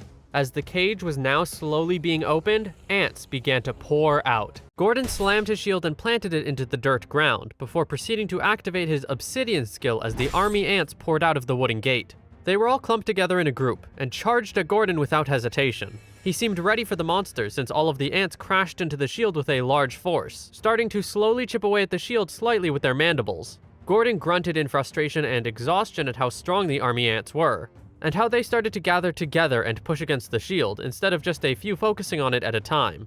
Ultra praised Gordon for the job he was doing, and the long-haired swordsman raised his blade, while telling Gordon to continue holding the ants back as Ultra proceeded to activate his Sword Saint skill. However, as expected, Ultra still couldn't control his skill because he did not have the Hawk's Eye skill anymore. Because of this, he had crashed into the nearby wall of the Coliseum with a grunt, alarming Gordon and the rest of the audience. A displeased expression came over Duka Beak's face, and the A-rank adventurer stood at the sidelines with surprised expressions, while Gordon stood in confusion, furrowing his eyebrows as he asked Ultra what he was doing. Ultra started to stand up as the debris fell to the ground next to him, while he stared back with a worried look, quickly jumping back and pretending that nothing happened. He told the Duke that he had only just gotten a little nervous, and will proceed to win the battle with his next attack. but Duca Beak stayed silent during this exchange of words, as it seemed as though his faith in the swordsman was starting to decrease. Ultra turned back around to face the army ants, and tried to activate his Sword Saint skill once again, but it did not work and he collapsed and skidded across the ground. He tried again, but to no avail did it work, and he crashed down once more as the ants continued to crawl toward Gordon. The long-haired swordsman was starting to get worried about how the show was starting to look, due to the actions he had been presenting to everyone. But he still tried to keep his composure despite it slowly dwindling with every second. He tried to play it off and say that he was just kidding, laughing nervously as the debris peeled off his bruised and worried face. Tina stared with a horrified look on her face, as she weakly called out to Ultra, while Elia stayed silent and blankly stared off into the distance. The A-rank adventurers wondered if Ultra could not see the enemies whatsoever, and another one of the adventurers said that it was impossible because of Ultra's Hawkeye's skill. However, more of the adventurers started to discuss with one another, and remembered that the Hawk's Eyes skill was a skill borrowed from Mars, and they wondered if it was returned. They all then remembered that Mars had also lent skills to Gordon, Tina, and Elia. Every one of the adventurers asked themselves how many skills had Mars actually lent to each member of the Sword of Divine Silver. Ultra stood up slowly, and Gordon stared with worry in his eyes as he realized without a doubt that Ultra had lost his Hawk's Eyes skill, just by looking at Ultra's condition. This was why Ultra's eyes could not follow the speed of Sword Saint, and why he couldn't see himself before he would crash into walls. That was when the A-rank adventurers knew, despite how hard it was to believe, the truth of the matter. And the reason that the Sword of Divine Silver stood standing was all because the members had borrowed a huge number of skills from Mars. Gordon called out to Tina to do something and to heal Ultra with Angel's white wings, to which she squeaked in surprise and agreed to do so. However, as she hesitatingly raised her arms and tried to activate her skill, nothing seemed to have happened, and silence only occurred. Gordon started to sweat as he watched everything starting to fall apart in front of him. Tina proceeding to try again to activate her skill, and then again, and then again. Alas, nothing worked, and she started to hyperventilate when she confirmed that her power of the angels was truly gone. Tina collapsed to the ground and started to cry as Gordon tried to get her to snap out of it. As Ultra continued his attempts to use his skill, Elia kneeled down to him as he tried to beg her to strengthen him with her ancient magic, but she told him that was not possible, and thought that the next best thing would be to put her saliva on her finger and wipe it on Ultra's face, claiming that his injuries would heal faster with saliva. Suddenly, Ultra remembered the existence of Duca Beak, and turned around with heavy breaths only to realize that the Duke, along with the other nobles, were gone, and a closed door was all that was left. A mortified expression came upon Ultra's face as he screamed in horror from the sight of the closed doors, while Gordon was being overpowered by the ants that swarmed around him, calling out for help. In the end, the A-rank party and Duca Beak's guards had to jump in to help the four, and with that, the worst debut show in history had closed its curtains. A week passed ever since the party's confusion and failure on the debut show, and Ultra was seen sitting on a chair and sulking after what had happened to the four of them. Elia was currently reciting the terrible situation that was unfolding, how it had been a few days since they last saw Tina, and how Gordon had locked himself in his room. Ultra wished for the meeting request he had sent to get accepted, so he could have a chance to make an excuse and still try to prove himself to the Duke. And Elia told the swordsman that it was almost time for the butler to come by and let them know of their reply. Suddenly, the wooden doors opened, and as Elia said, the butler had come by with a reply about the letter Ultra had sent. Ultra stood up from the chair as the butler pulled out and handed a scroll to the long-haired swordsman, who stared with anticipation of the response, slowly grabbing it while Elia watched in the background. He gripped the scroll tightly and tried to beg the butler for a physical meeting with the Duke, with the belief that he would understand if he was talked to. But the butler interrupted him and shoved another paper in front of Ultra's face, of the reply that Duca Beak sent. That very paper was a rejection. But Ultra couldn't help but stay in denial about the whole situation and throw the papers to the ground, while claiming that he didn't feel good that day. The butler held up a hand with 3 fingers and told Ultra to listen, as it seemed as though there was a misunderstanding, explaining that the Duke disliked idle people despite being merciful, as he had already shown tolerance to the group. 1 finger went down, counting down the chances that Ultra had before he messed everything up. And the first chance was the fact that Ultra didn't make a report of having trouble with his skills before the show, which could have allowed the nobles to give the group a chance 2 or 3 months later. However, even if that was the responsible thing to do, Ultra was too prideful to report something like that. It was human nature to try before giving up, which the butler understood and knew that the Duke would still have understood even if Ultra failed his attack in the end. When Ultra failed his first sword attack and fell down at the time, that was proof of his power dwindling. But a second finger went down, as the butler told Ultra that he still took the second cut after his failure. Ultra was confused for a moment, not knowing what that meant, but the butler asked how many cuts he had tried with his uncontrollable sword saint, to which Ultra couldn't answer out of shame.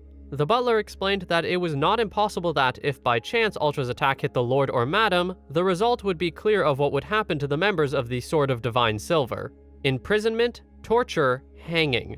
Ultra collapsed to the ground with overwhelm, while the butler excused himself, still telling the swordsman that he was still young and needed to keep an open mind and treasure his life. He still tried to beg the butler once again for a chance to talk, but the only answer from the man in the suit was that if there was a natural disaster or people revolting, that would be Ultra's only chance to try and get the Lord to notice him.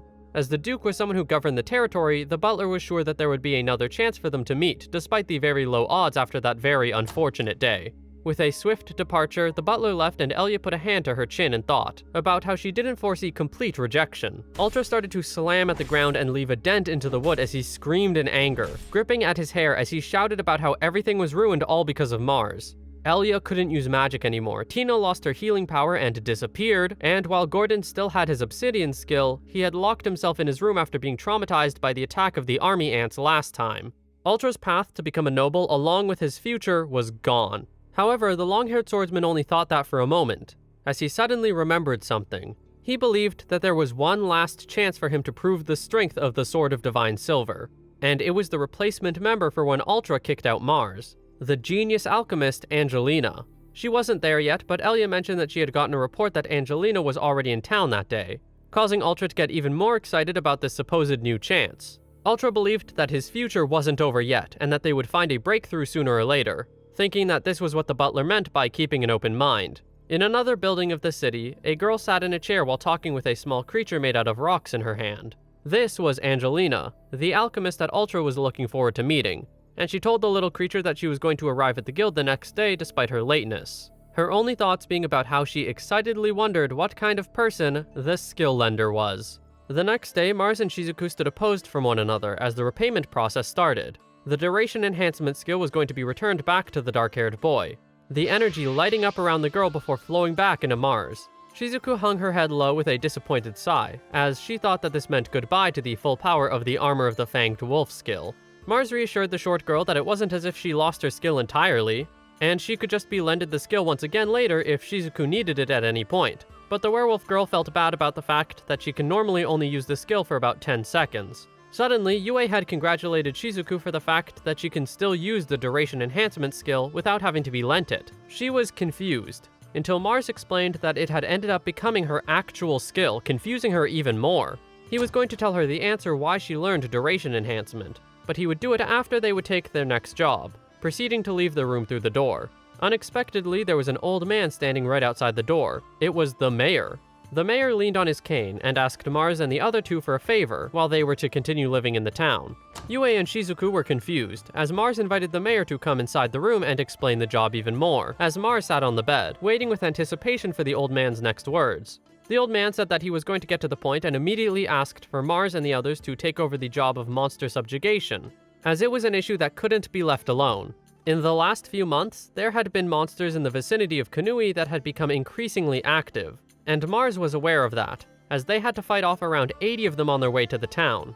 He tried to protect the town by hiring around 40 mercenaries, but they had all gotten bedridden before they could do their job, making Mars and Shizuku look at each other in shock when they realized that they were the ones who beat up the mercenaries that one night. The old man saw how shaken up the werewolf girl was and raised a hand in reassurance, telling Shizuku that it was true that Garen and the mercenaries were to blame for that one incident, but it was still true that the town needed to do something about those monsters. The mayor needed someone who could replace the 40 mercenaries, and there was no one other than Mars and the others. Yue asked Mars what the plan was, and he hummed and thought, knowing that it was an unexpected job that didn't have any connection with saving the hidden werewolf den. Shizuku told him that the monster activity was likely because of the dungeon, and that was all it took for Mars to know that they couldn't let it get out of hand and would take care of it, at least until replacements arrived, standing up and telling the others that they were departing right away.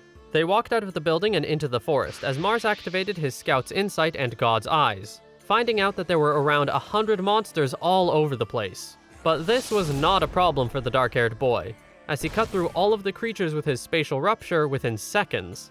As they continued their walk, Mars decided it was a good opportunity to continue their talk from others. Normally, people would either need to learn or practice earnestly to gain 1,000 skill points and then learn a skill.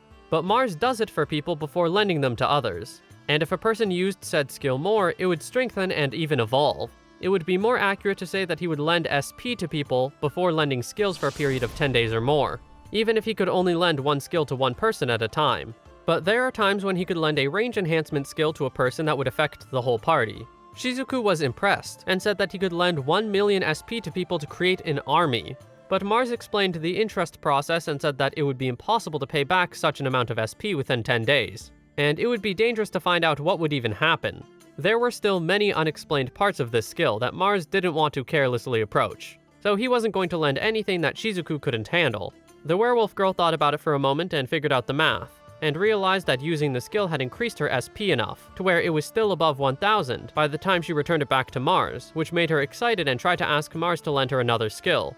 However, Yue suddenly appeared behind her, and explained that her way of thinking was the same as someone who was soon to be doomed by debt, bringing fear into the short girl as she said that she understood. Shizuku stared and watched the others collect materials, her tail wagging in excitement at the sight of the storage skill that he was using. Mars noticed her behavior and asked what skill she wanted, to which she said that she wanted the storage skill that the dark-haired boy had. However, he had to explain to her that it was a combination of 3 different skills to make it function like that.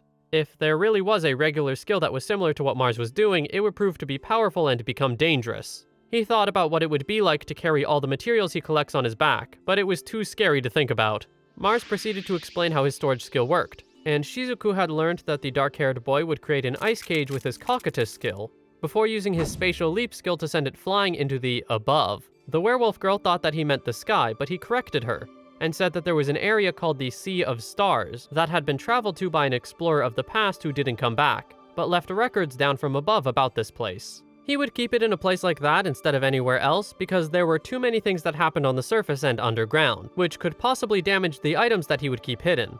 There was someone who taught Mars something in the past. Choose your skill based on the synergy. But Mars knew that was not something that had ever crossed Ultra's mind. He saw a sword-shaped stick in the ground and picked it up, thinking about how Ultra had likely noticed the loss of the other skills that supported the Sword Saint skill, and the skill would become too much for the long-haired swordsman. The stick crumbled in Mars's hands as he stared into the bright sky, before Yue let him know about a swarm of monsters coming for them.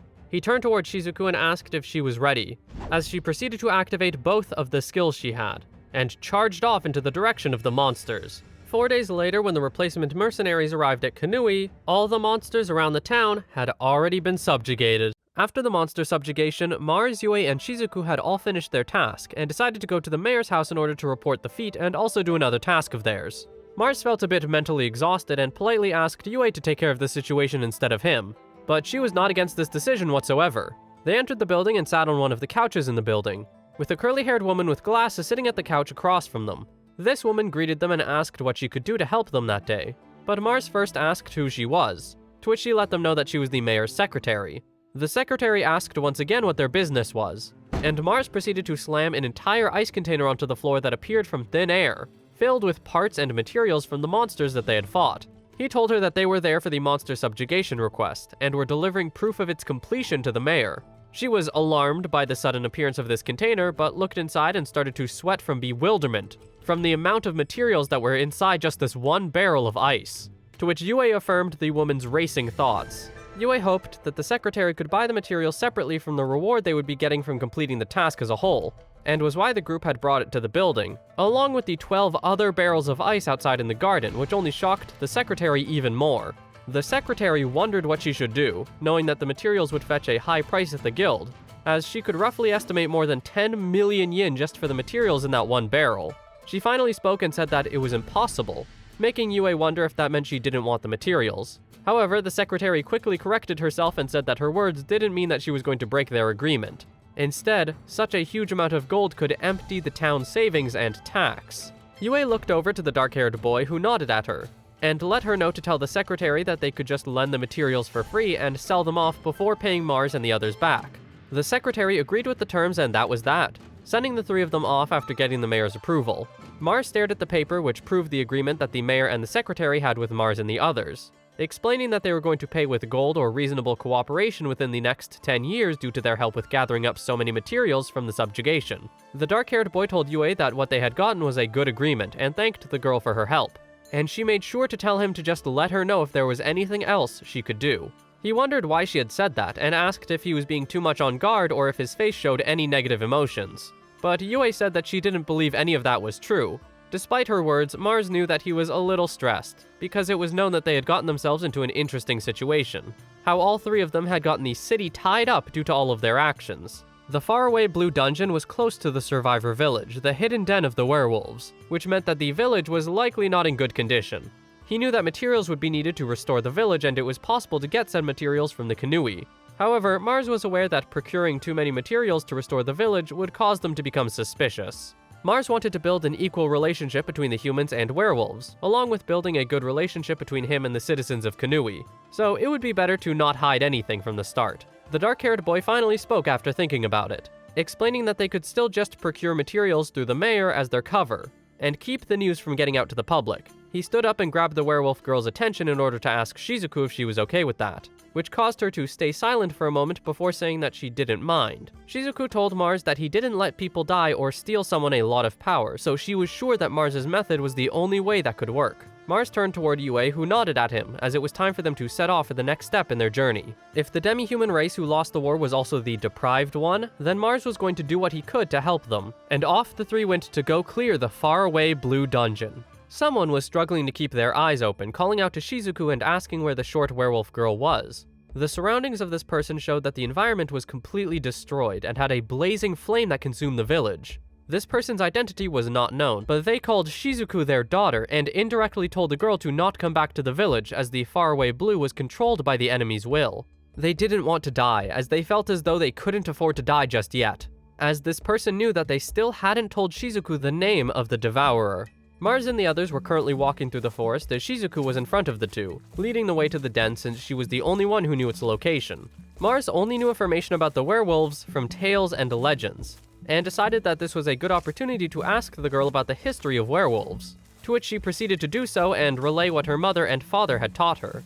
A long time ago, werewolves were driven out by the war against the humans, which caused them to flee into the forest. Males, the elderly, and the sickly were all killed in the battle, while the ones who fled were women and children along with the other tribes who could not fight. The werewolves could only live in the land that they chose, the mountain, as it was far away from the humans, and Shizuku said that the other werewolves who remained were her grandfather and a few relatives. Mars was starting to understand everything more clearly. Remembering that all of them were the ones who possessed the endemic skill Armor of the Fanged Wolf, and found a good amount of meaning in the land that they lived in, even more than what they felt in their hometown. Shizuku continued her story and said that their powers had started to weaken when the forests were disappearing due to the greed of the hunters, who had wanted to tear down the nature around them and either build more industrialization or to proceed to completely neglect the effort that they had put in. After the forests started to get torn down, the werewolves ran and ran. All of them ultimately settled in the valley that humans could not enter even if they wanted to, and the werewolves could live quietly in the part that had forest left, and that was the history of the Hidden Wolf village. As the three of them were walking through the forest, Mars was starting to get to know the terrain, except he noticed that the rocks started to become brittle around them and the dry soil full of sand, as the climate had an extreme difference in temperature than what was usually seen in most parts of the world. The living area of the werewolves was a very harsh environment, which Mars started to realize due to heavy breaths coming from all three of them during their trek toward the den. He turned toward Yue and asked if she was okay, but there was no problem that the girl said to be apparent, and they continued to follow Shizuku through the forest as the temperature started to rise. In Mars's mind, it was true that no one would imagine that the demi-humans had been living in secret in this kind of place for 3 generations, let alone the existence of an S-rank dungeon. Shizuku spoke once more and mentioned to Mars that the dungeon was a dangerous place, despite the werewolves still continuing to get meat and materials from there. They had been entering the shallow depths of the faraway blue while having casualties and had been doing whatever they could just to survive, even if they had to drink monster blood. Shizuku stopped walking and stared off into the distance at the nearby village, while the wind flowed around them. But something seemed off. Mars noticed this and activated his god's eyes in order to take a closer look at what was happening at the village, telling Shizuku that there seemed to be smoke, and how it didn't seem to be coming from cooking or a careless mistake. However, despite Mars's calm attitude, Shizuku immediately broke out into concern as she explained that creating smoke was forbidden in the village, and started to shake and sweat in fear and worry, believing that something must have happened. Mars immediately grabbed the waist and shoulder of both girls and activated his spatial leap skill to teleport the three of them right above the town to witness it already burning down. As Shizuku stared with horror while the three of them wondered what was going on, Mars asked the werewolf girl which one was her house, to which she pointed to a certain one and started to reach out toward her house and squirm in Mars's arm. However, he told the girl to stop moving, as he was going to try and help the situation faster. He activated his Asura's 6 arms skill and landed on the ground while 2 of the arms continued to hold Shizuku and Yue. Mars punched through all of the bug-like monsters that were spread across the village. Nothing stopped the dark-haired boy in his path as he killed all of the monsters on the way to Shizuku's house. And Yue turned toward the boy to ask if he was hurt, but he shouted that he was fine, and that they had almost arrived at their destination. Shizuku saw the monsters that were closing in on her house, which enraged her and caused her to charge out of Mars's arms, activating her Armor of the Fanged Wolf skill while yelling at the monsters to get away from her house, before proceeding to tear the monsters apart with her hands and enter the house with a worried expression. The werewolf girl found her parents on the ground, unconscious and singed, as she yelled at Mars that they weren't breathing and were severely burned. Mars knew that the house was not safe and that they should carry her parents outside before he would heal them, as he would use his Seraph's Blessing skill, the same skill that he used on Garen from before. The burns on her parents' skin started to slowly fade away and were now okay.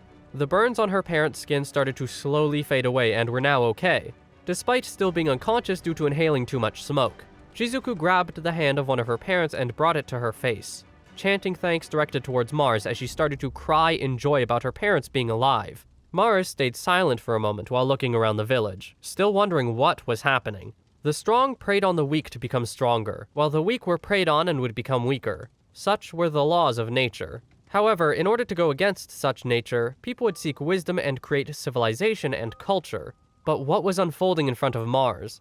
The ones who were once robbed of everything were not even being allowed to stand up against the dungeon's disasters. Stripped of their land, families, and dignity, and now their lives were being taken away. In the end, nothing had changed in society, and all people could do was ignore their will, build a society, and select a king. If humans only did that, what were the werewolves and other species there for? Yue interrupted Mars's thoughts and asked if they should save the residents first. But Mars said that they should focus on eliminating the boss in the deepest part of the dungeon in order to stop the flow of all the monsters in the area. He asked Shizuku if she was able to protect the residents of the village by herself, to which she hesitated until Mars decided to lend her another skill. The loan process started before the girl could even react, and Mars told her that he was going to give her the Scout's Intuition skill so she would be able to detect danger.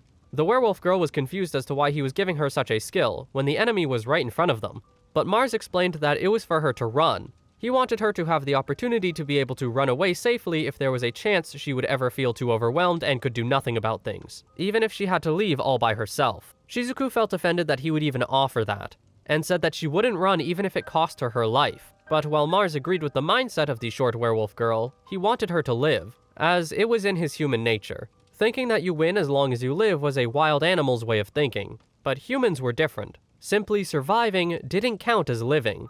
That's why the situation was just Mars being selfish, and surprisingly enough, Shizuku understood. However, she insisted that there would never be a situation where she would run. Mars told Shizuku that they were going to split up from here on, and him and Yue would defeat the boss and stop the monsters from appearing in the town, while Shizuku would stay there to protect the village. He wanted to ask Shizuku to promise something, but he knew that the werewolf girl would be hesitant in doing so. However, she already knew what he wanted of her and reassured that she wouldn't throw her life away so easily, reaching out with her pinky for the two of them to lock together as a promise. Shizuku was about to tell the two where they needed to go, but Mars said that it was fine and there was no need to, as her priority was to focus on protecting the village, to which she understood. Both of them charged off in their separate directions with their separate tasks, and it was going to be a long time until they were to meet up again. Shizuku proceeded to continue tearing through all of the monsters as Mars asked Yue where the monster's spawning point was. While she clung to the back of the dark-haired boy, he started running up a dirt path, as Yue said that it was likely on the western side of the mountain surface, while the entrance of the faraway blue was likely over there as well, since she was judging from the direction the monsters were moving. However, their journey there was not going to be a peaceful one, and the monsters started to swarm behind them and catch both of their attention. Mars scoffed and immediately killed them with his arm skill with ease, telling them to be gone, as they were only pests in his mission. He hopped away at great speeds and continued along the mountain, noticing how it was easy to cross and was well maintained, which meant that it was likely the path that the werewolf people from the village used to go to the labyrinth. Yue raised her head and stared at the approaching building as Mars said that this was it, the faraway blue, with the monsters pouring out of its entrance without a sign of stopping. Mars started to close in on the dungeon and knew that right at that second, every minute would count, as he told Yue that he was counting on her, to which she affirmed the notion. His skill ender skill activated through Yue herself, as she selected the Obsidian skill from Gordon, and seized it in order to evolve it into Adamantine Barrier, causing it to be a stronger version of the previous skill. Gordon's SP would now then reach the bottom threshold, as the maximum SP would be automatically collected from him here on out, until all of the SP debt was paid off. One of the bug-like monsters charged at Mars, until he immediately activated the Adamantine Barrier skill, which blocked its attack, and sent it flying, before Mars would finish it off by punching it and causing it to explode.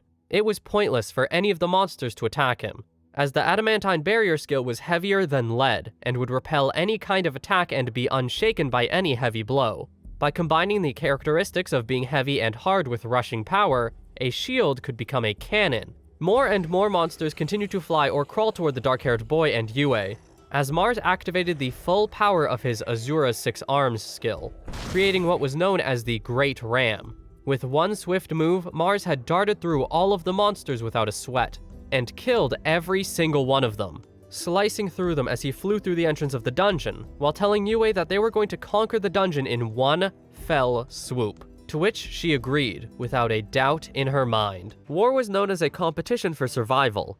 Even if a person were to put various pretexts, the true essence of war was a fight to leave more offspring rather than securing one's own living space.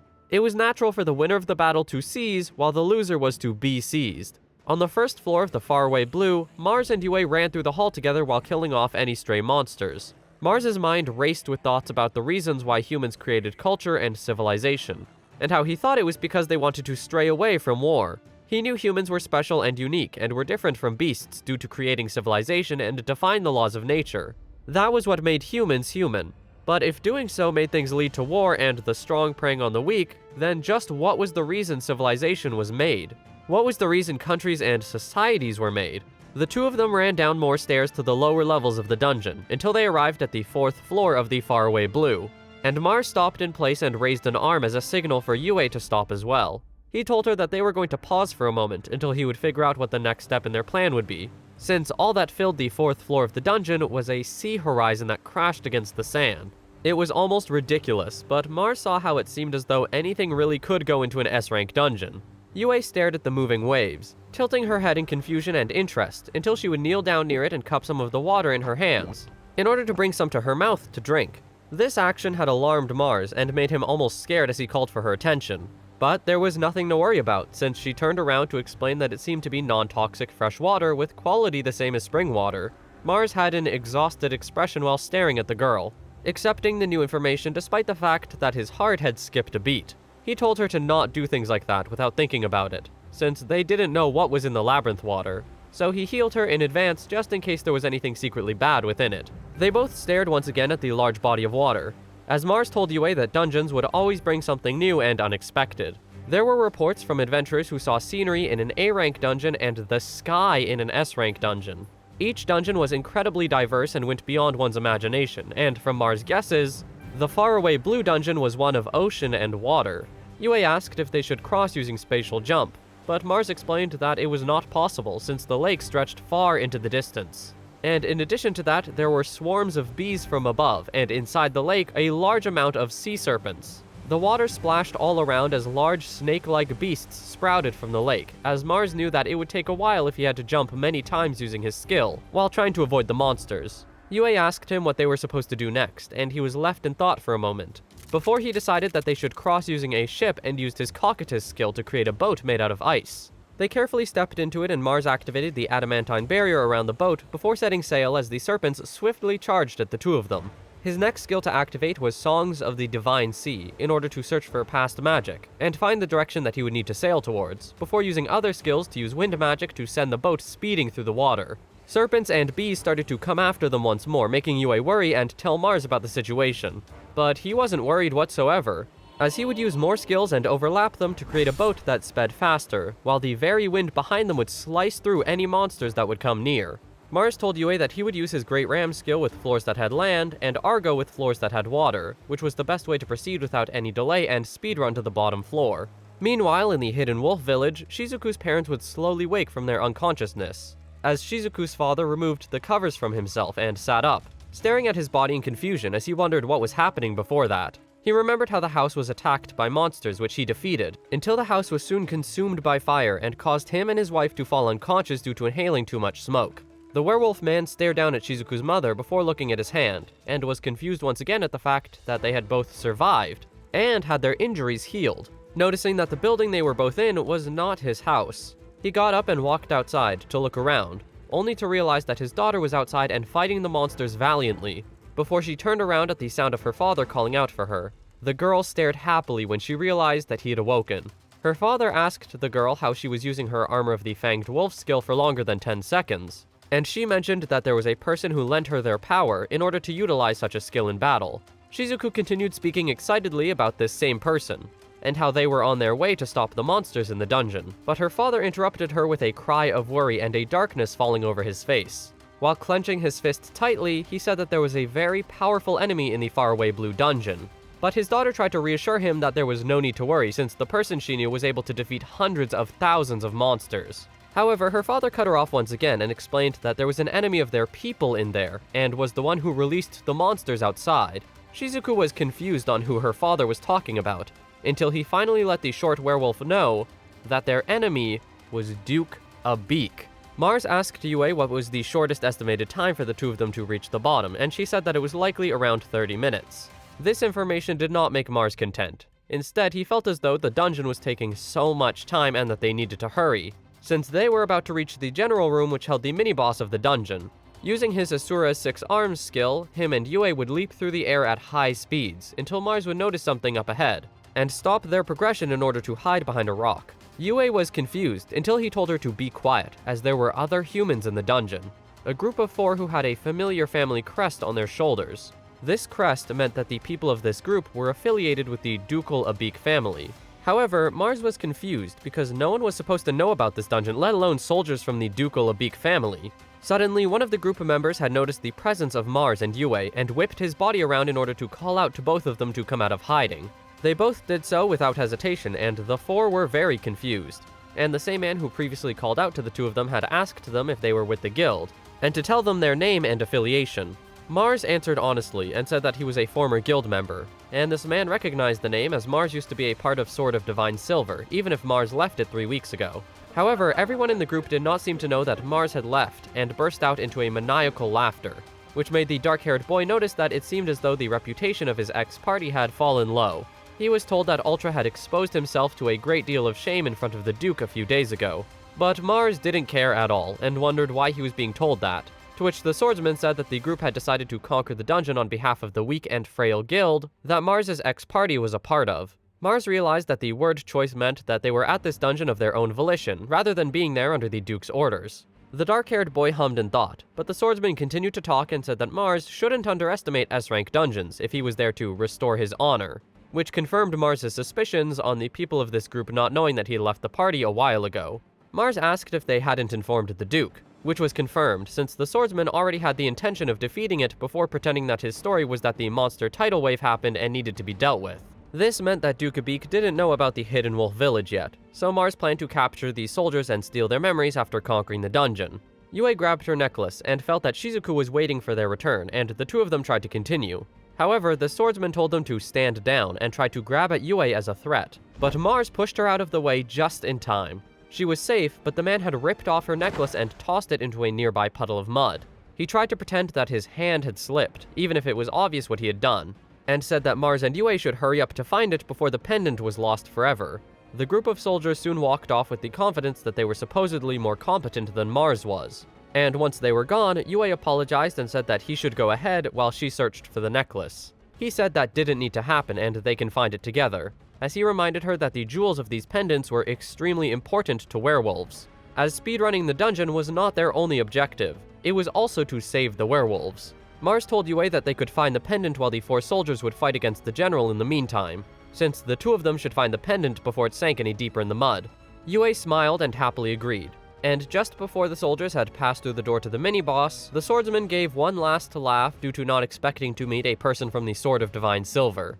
After a good while of searching, they had finally found the pendant and Yue thanked her master happily.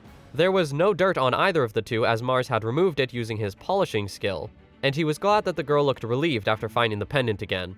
It was now time to go check on the 4 soldiers and see how they were doing, and Mars raised an arm to use a skill to check to see what was inside without having to enter it just yet. Remembering how the group were so confident about their skills, which meant that they should be killing the general by now. However, all that Mars could sense was that there was one snare snail inside that was completely unhurt, despite all the time that had passed. Yue pulled at the cloak of Mars in order to get his attention and told him to look on the ground, as it was seen that there was blood flowing out from the bottom of the doors, making the dark-haired boy confirm that the soldiers did not have a good time in there, and it meant that they needed to take things into their own hands.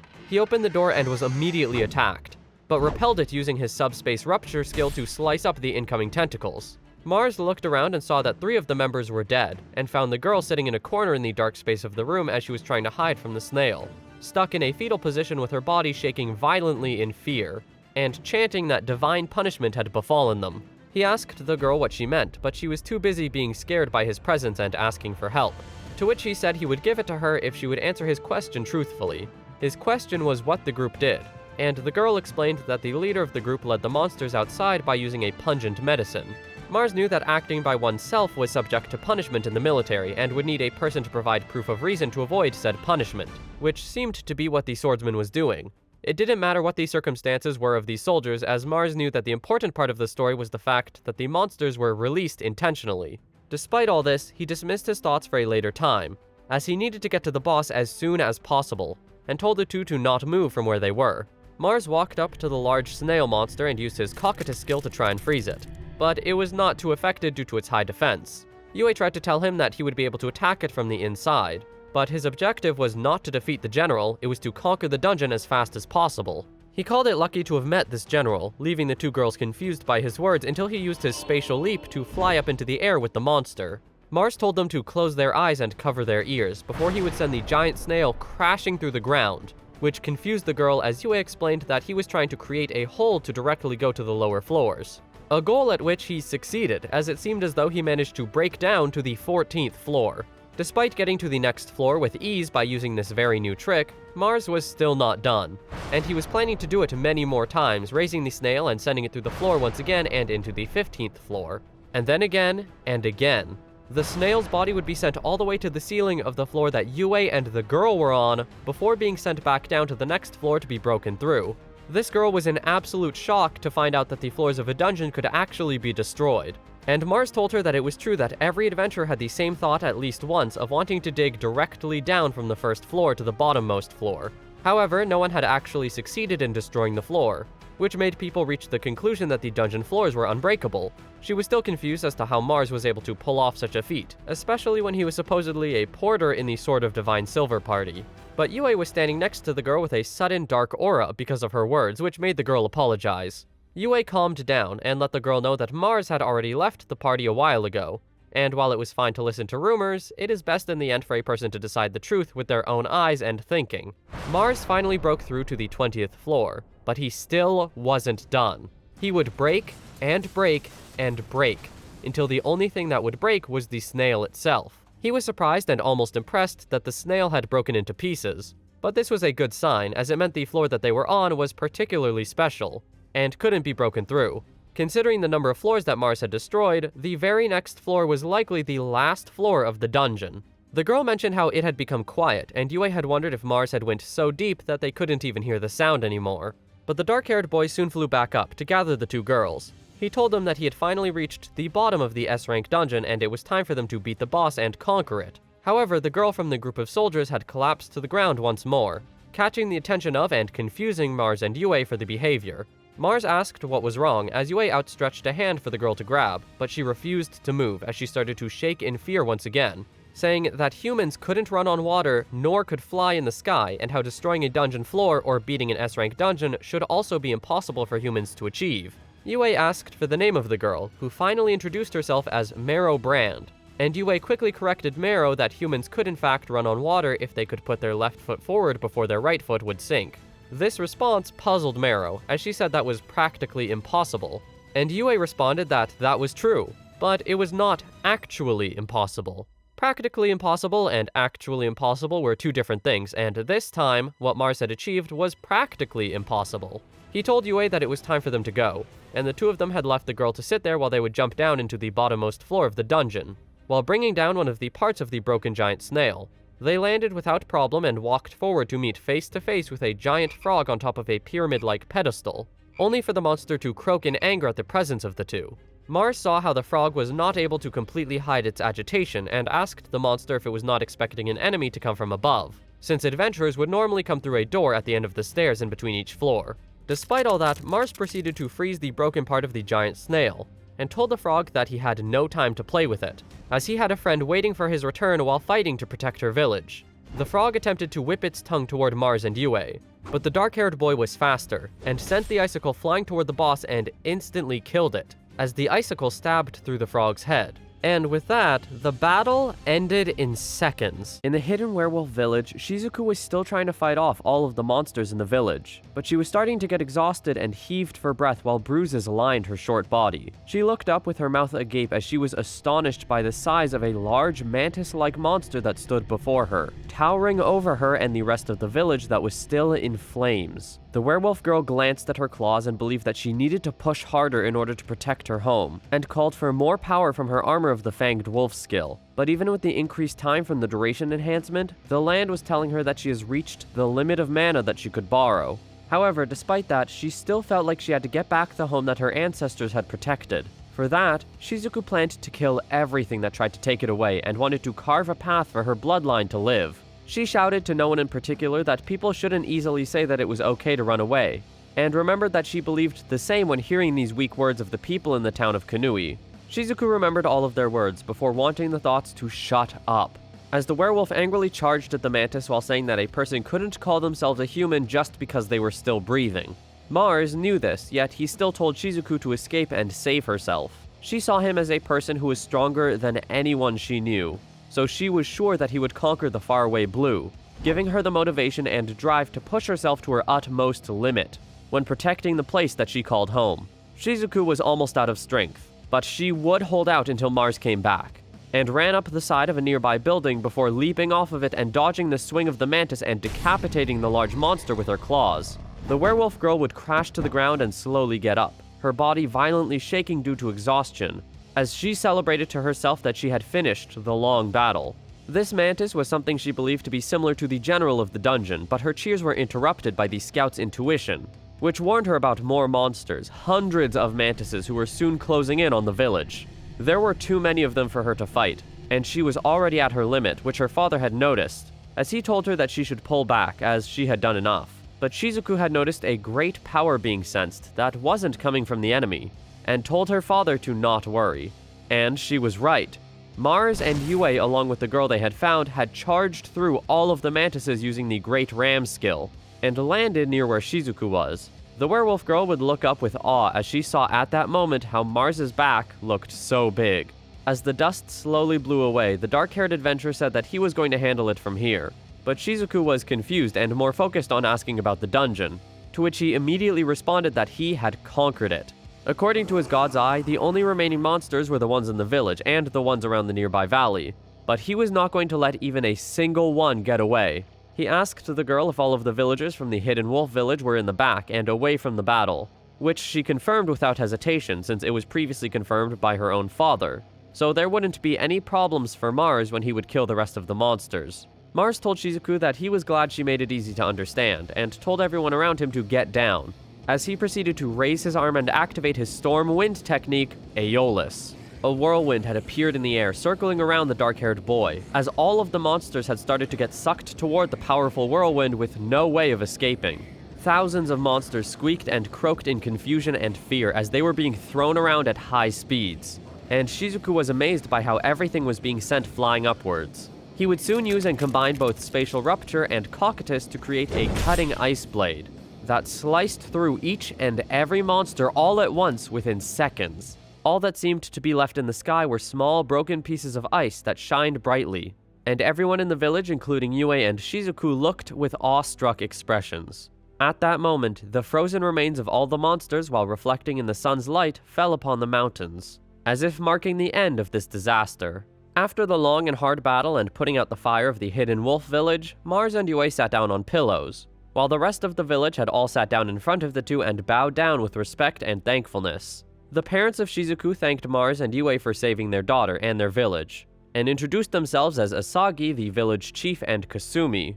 Asagi was apologetic and told them that they could not prepare anything as a gift, and wanted to do as much as he could for Mars and Yue, and Mars responded by thanking the Wolfman for having them during such a difficult time. Shizuku's father suddenly said that if Mars wished for a concubine, he could have Shizuku herself, which confused and alarmed both the werewolf girl and Mars. The dark-haired boy said that would be a bit too much, and Asagi understood, seeing how Shizuku did not seem to agree, and Mars tried to say that Shizuku was a noble lady of the werewolf tribe.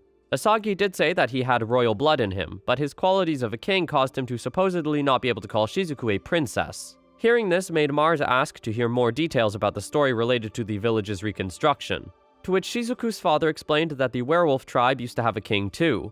However, the vacancy continued, since a symbol was lost in the wartime fire, even if that very tradition might be ending that day as well. Mars was confused and asked what Asagi meant, to which the werewolf man pointed at the necklaces that both Mars and Yue wore, explaining that the jewels were the very symbol that had returned to their people. It was called the Queen's Jewel, but the meaning of the necklaces was an indication of the three people that were meant to be on the throne: the king, his spouse, and his heir.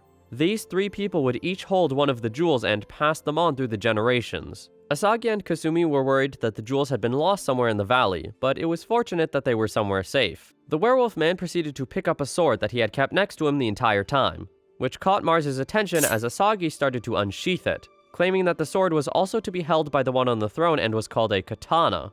A blacksmith dwarf used to live with them on the land, and the sword was forged by that same dwarf's ancestor, to which Mars observed the sword closely, noticing the slight curve and how easy it was to tell that it was not forged by any human.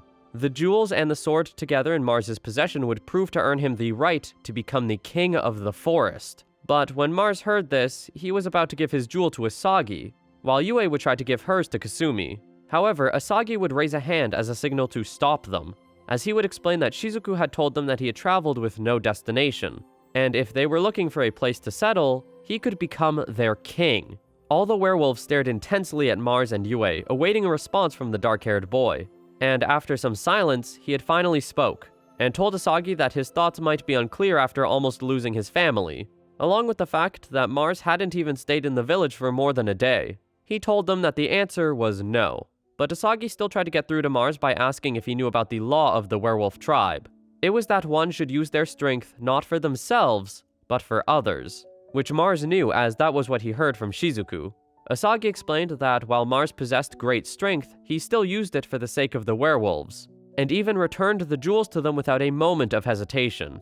The werewolf man raised his hand as a signal, and each and every one of the demi-human people in that room had immediately bowed once again, surprising Mars and Yue by the action. Asagi continued his response as he said that werewolves bowed to the strong, and above all, the proud, no matter the race nor age, as it was their true wish to have the strongest in the lands as their king. Mars started to realize that he seemed to have misunderstood werewolves as he learned that it was their law to make the best warrior their king.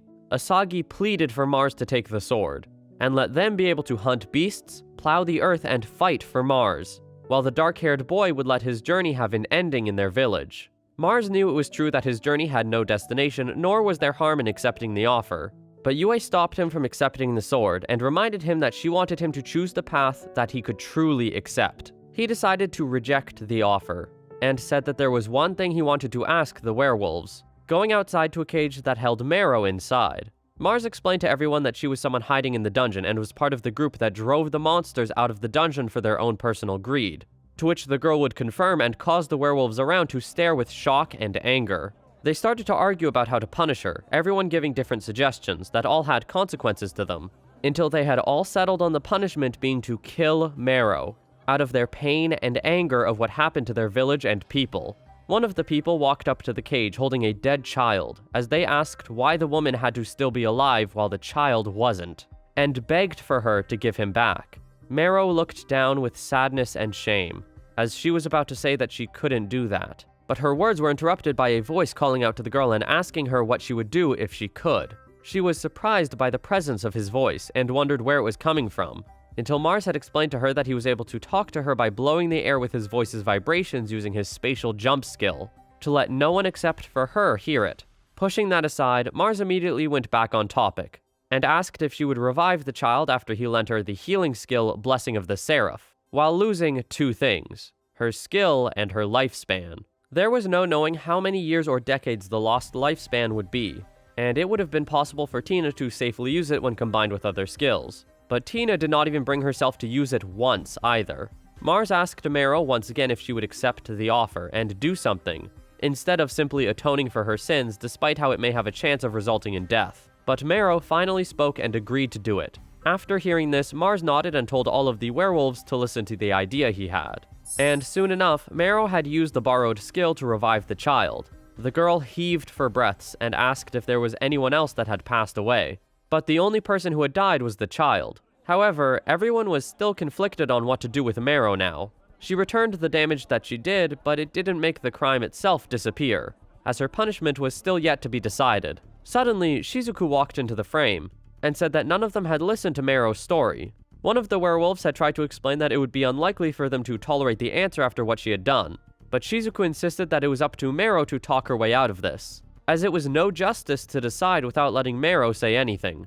The demi-human stood around the cage as the girl groveled and begged that they would let her use the healing skill to heal and revive her comrades, as she had fought alongside them for 6 years, even if they had done something unforgivable. Mars couldn't help but be reminded of his own past and the people he had fought with as well, and the girl continued and explained that she was going to persuade her comrades and be of use, while doing her best to negotiate with the Duke. Shizuku looked intently into her eyes and asked if she was going to do this even if it meant her life, to which Marrow confirmed without hesitation. Not allowing a person to save someone who could be saved was the same as killing them, and Shizuku decided that she was satisfied with what she had heard from the girl, turning around to ask everyone if they were satisfied as well. Even if they were to punish Marrow severely, it wouldn't change anything, so they were going to keep the girl and her party as a pointed duty of collecting resources from the faraway blue dungeon before they were eventually allowed back one day to conduct negotiations with the hidden wolf village. Mars watched everything play out, until he was then offered the sword once again, thinking about it for a moment before accepting the offer after all, and saying that he would become the king of the deprived and take back what was stolen in order to carve out a new future, to which all of the werewolves bowed down to Mars once again and agreed to follow him on that path. The next day, Marrow walked off into the forest and was ready to go somewhere, until Yue immediately noticed and asked where she was going. It seemed as though Yue had unlocked the door for her and Marrow was trying to get far away before anyone noticed. However, Yue mentioned that Marrow's escape was already anticipated due to the strong sense of smell and hearing from the werewolves. With this in mind, along with the fact that no one was coming to stop her from escaping, it all meant something. Yue gave the girl a gift which held a piece of Ritra that Marrow would be able to use and process into a medicine, to give back the lifespan that she had lost, as long as she headed to a town of scholars far west from there. Marrow was confused as to why she was given such an important item, but instead, Yue had a message for the girl from Mars, and it was that the Sword of Divine Silver was truly third-rate. With this, Marrow would soon set off for her journey, her last words being that Yue would tell Mars that she would give her gratitude the next time they would ever meet. Mars, Yue, and Shizuku set off on their own journey. However, they immediately stumbled upon a large stone golem with a gem in the center of its chest. Yue asked what a golem was, and Mars would explain that it was a mud doll made only by a pioneer alchemist, by breathing life into the dirt with its size depending on the caster's skill. She wondered if it was searching for something, and Shizuku worriedly asked what they should do, to which Mars told the werewolf girl to head to the village and take everyone to a safe place. Mars was not going to let this golem go any further. However, his thoughts were quickly interrupted by a woman asking if he was the skill lender, and how she had been looking for him, and she introduced herself as Angelina the Alchemist. 2 months before she had met Mars, Angelina had arrived at the guild and was spontaneously greeted by Ultra and Elia, who had made a celebration for her arrival, to welcome the girl into the Sword of Divine Silver. Angelina reluctantly thanked them for their actions, but was confused about why there were only 2 of them, and also wondered where the skill lender was. Elia, while stuffing her mouth with food, asked Angelina what alchemy was, causing the girl to get excited and start rambling about what alchemy was. Alchemy was the magic of making the impossible possible. However, that was only the case when the alchemists would have to go through a continuous struggle against one failure after another. Despite that, that was what made alchemy interesting to Angelina, as she dreamed of finding something that she couldn't do even using a golem. Both Ultra and Elia agreed about how dreams were important, and Ultra was about to talk about the terms of the party until Angelina immediately started to walk away, as she wasn't interested anymore. The long-haired swordsman was confused and tried to stop her, which only made Angelina herself confused, and Ultra was about to ask why the alchemist girl was about to leave, until he was cut off when he looked down and noticed something.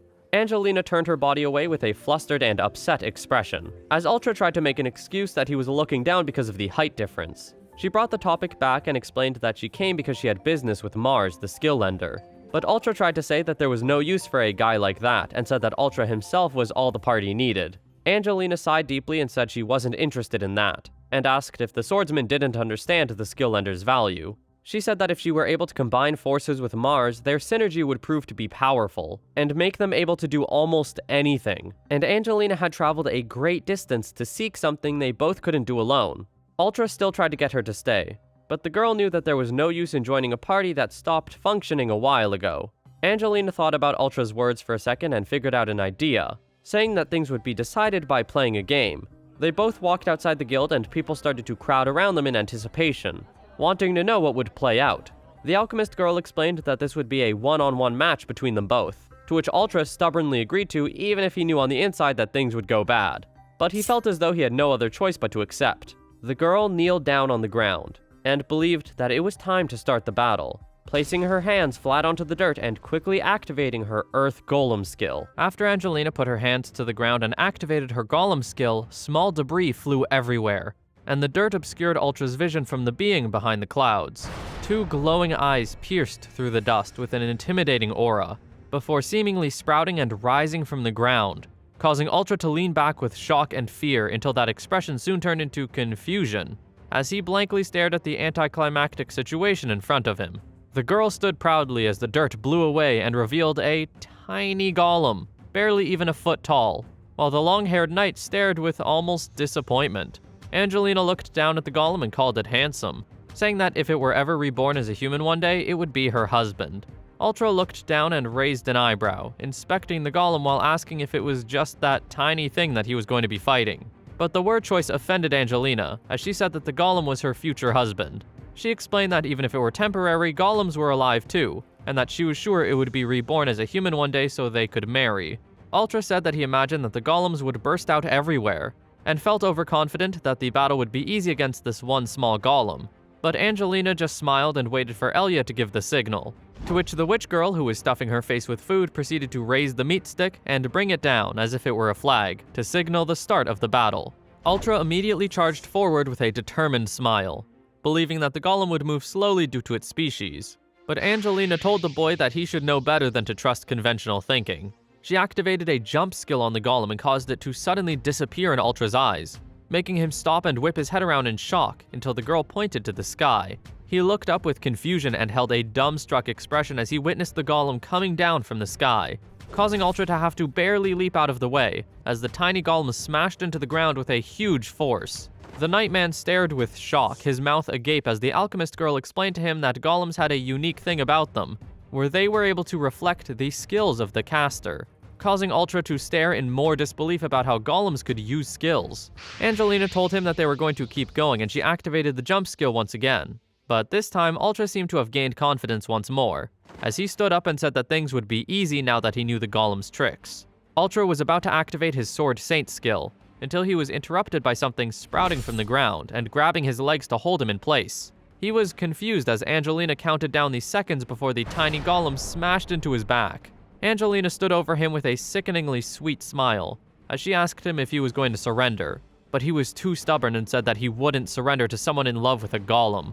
These words only upset the girl as she reactivated her Earth Golem skill and summoned more golems to start surrounding the area, explaining to Ultra that she could make everything crawl with golems, while also imparting her skills to every single one of them.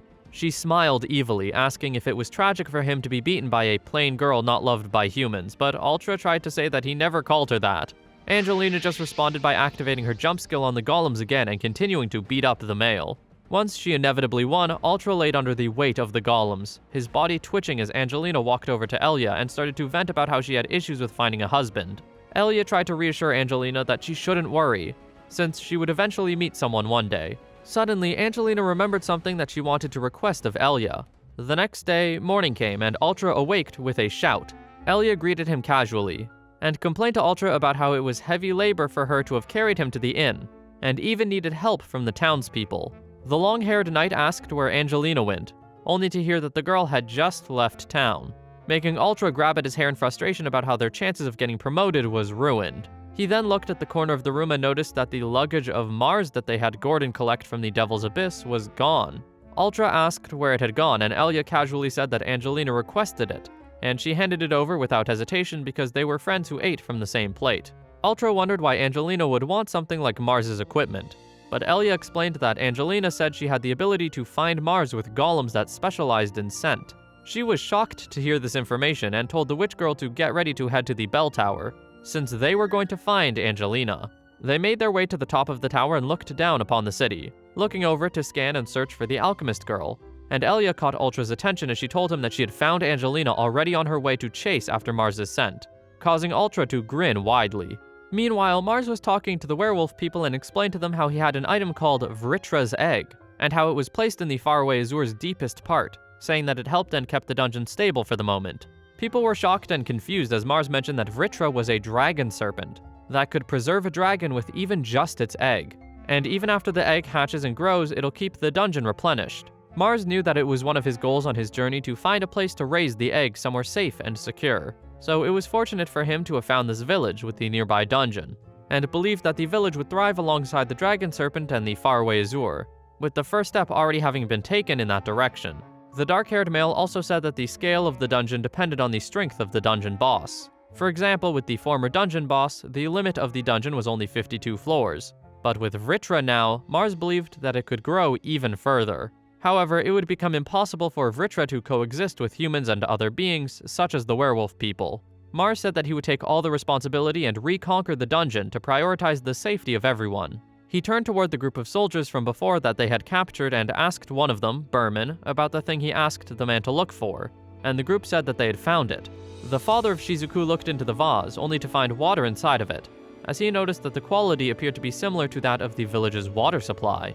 Mars explained that he had people search for it from the first floor of the dungeon, since the water quality there was better than the lake Mars had seen on the 4th floor, and luckily the soldier group had found it not far from the entrance. Shizuku's father was confused and asked Mars why he had gotten people to collect water, since the werewolf people already had water to grow the wheat fields. But Mars interrupted the older man and asked if he knew why the wheat kept dying. The man thought about it for a moment, and figured that it was probably because of the soil's vital minerals for growing wheat being drained away, and the fact that even if they found a method to cultivate a different crop, the soil's fertility would only prolong for a few years. He also remembered that the village had limitations, which meant that it couldn't prepare any fallow soil, and Mars told them that the fertility of the soil was deteriorating, because they were continuing to plant the same crop on the same soil, causing what was called repeated cultivation damage. Mars was curious about the damage and remembered hearing about a crop that could be cultivated for hundreds of years even on a tiny plot of soil, and that was called the rice crop,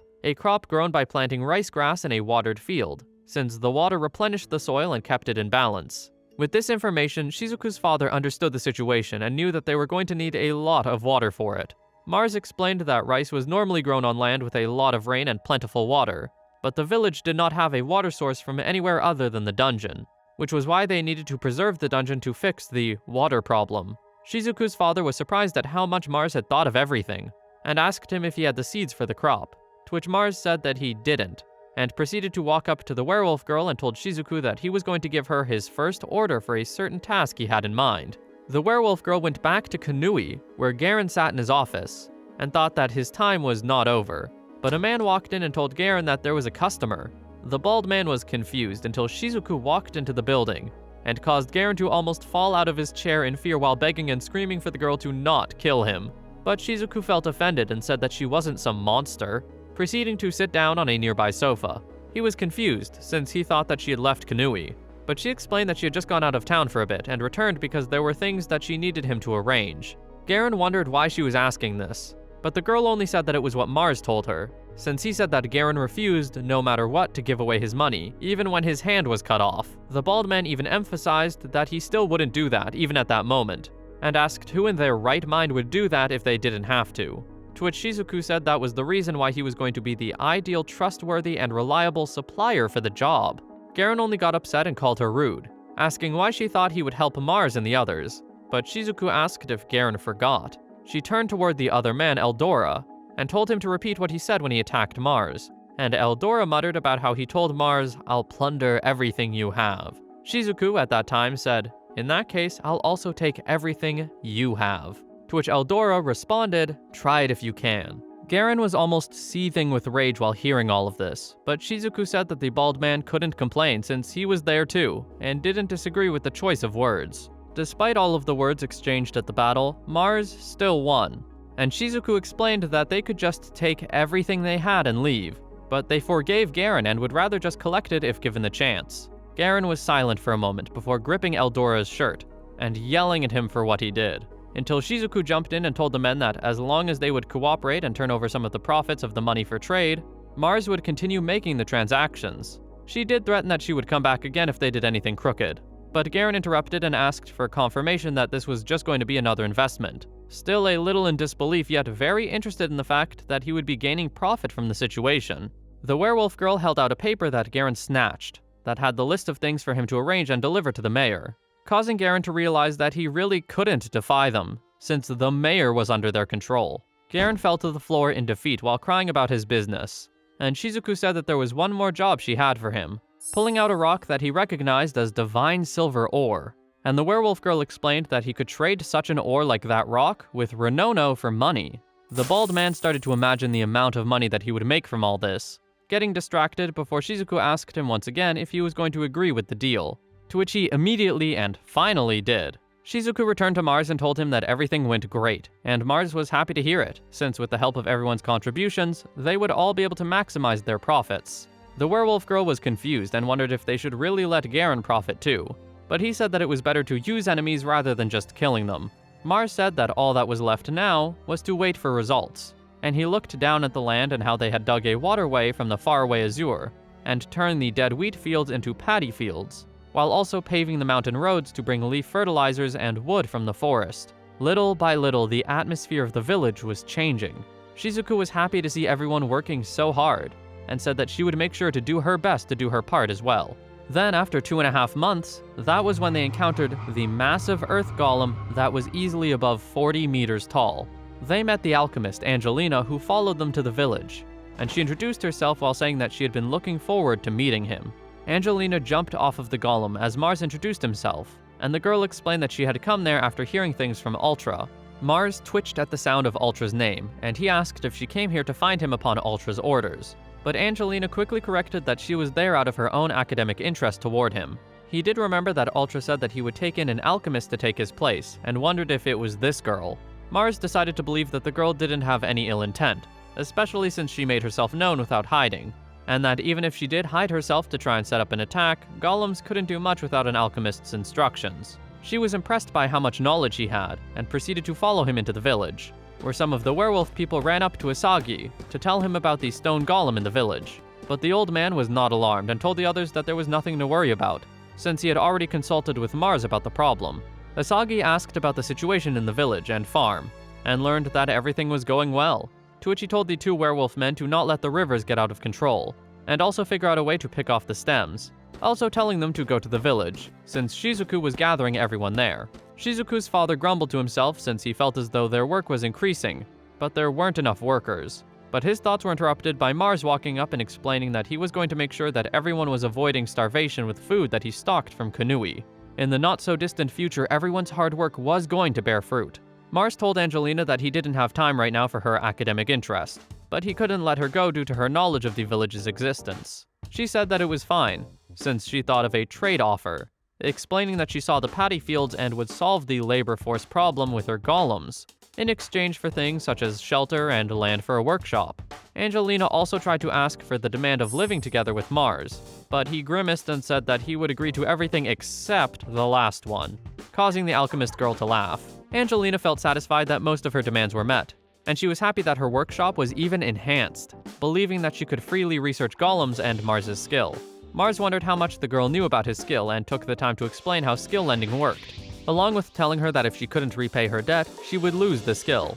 She tilted her head and casually said that she was fine with giving away her Earth Golem skill, since in the end, she was the only one who could operate her golems best. The dark-haired male chuckled and said that the trade deal was done, as long as she didn't leave the village premises and provided support where needed. The next day, golems were starting to become the main source of labor for the village, even if it seemed a bit weird to the werewolf people. Asagi was impressed with the strength of the golems and how they were able to easily dig the waterways. And Mars asked the girl if she could save the water they were losing, and handle the water that soaked underground or evaporated. Everyone else was having fun.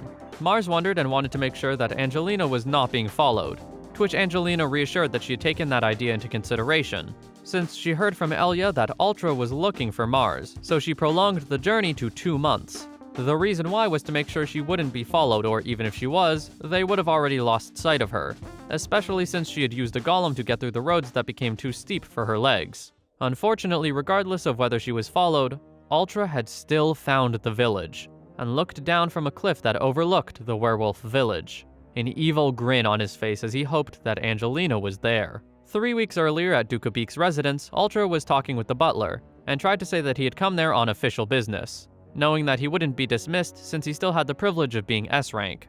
Ultra remembered the conditions of the butler's master and called in a witness, bringing in the mayor of Kanui, who was seemingly in shackles. The butler told the knight to keep things civilized, as he asked the old man about his name and position. Vincent hesitantly introduced himself and how he had been the mayor of Kanui for 10 years, and explained that a werewolf used to live there before going somewhere with travelers, but she had suddenly showed up again and purchased a large amount of goods. The old man gripped his hand and felt guilty for mentioning Mars's name without knowing he was being listened to, and wondered what would have happened otherwise. The butler learned that the goods bought were food, building materials, grains, and farming equipment, but that there had been weapons as well recently, and Ultra tried to say that all of that meant it was a sign of a werewolf rebellion. With a hum, the butler said that Vincent's name had come to his attention recently, since there was a case with his name on it about a group of soldiers from Dukabik's elite unit being killed in the line of duty, after the incident of Ultra's party.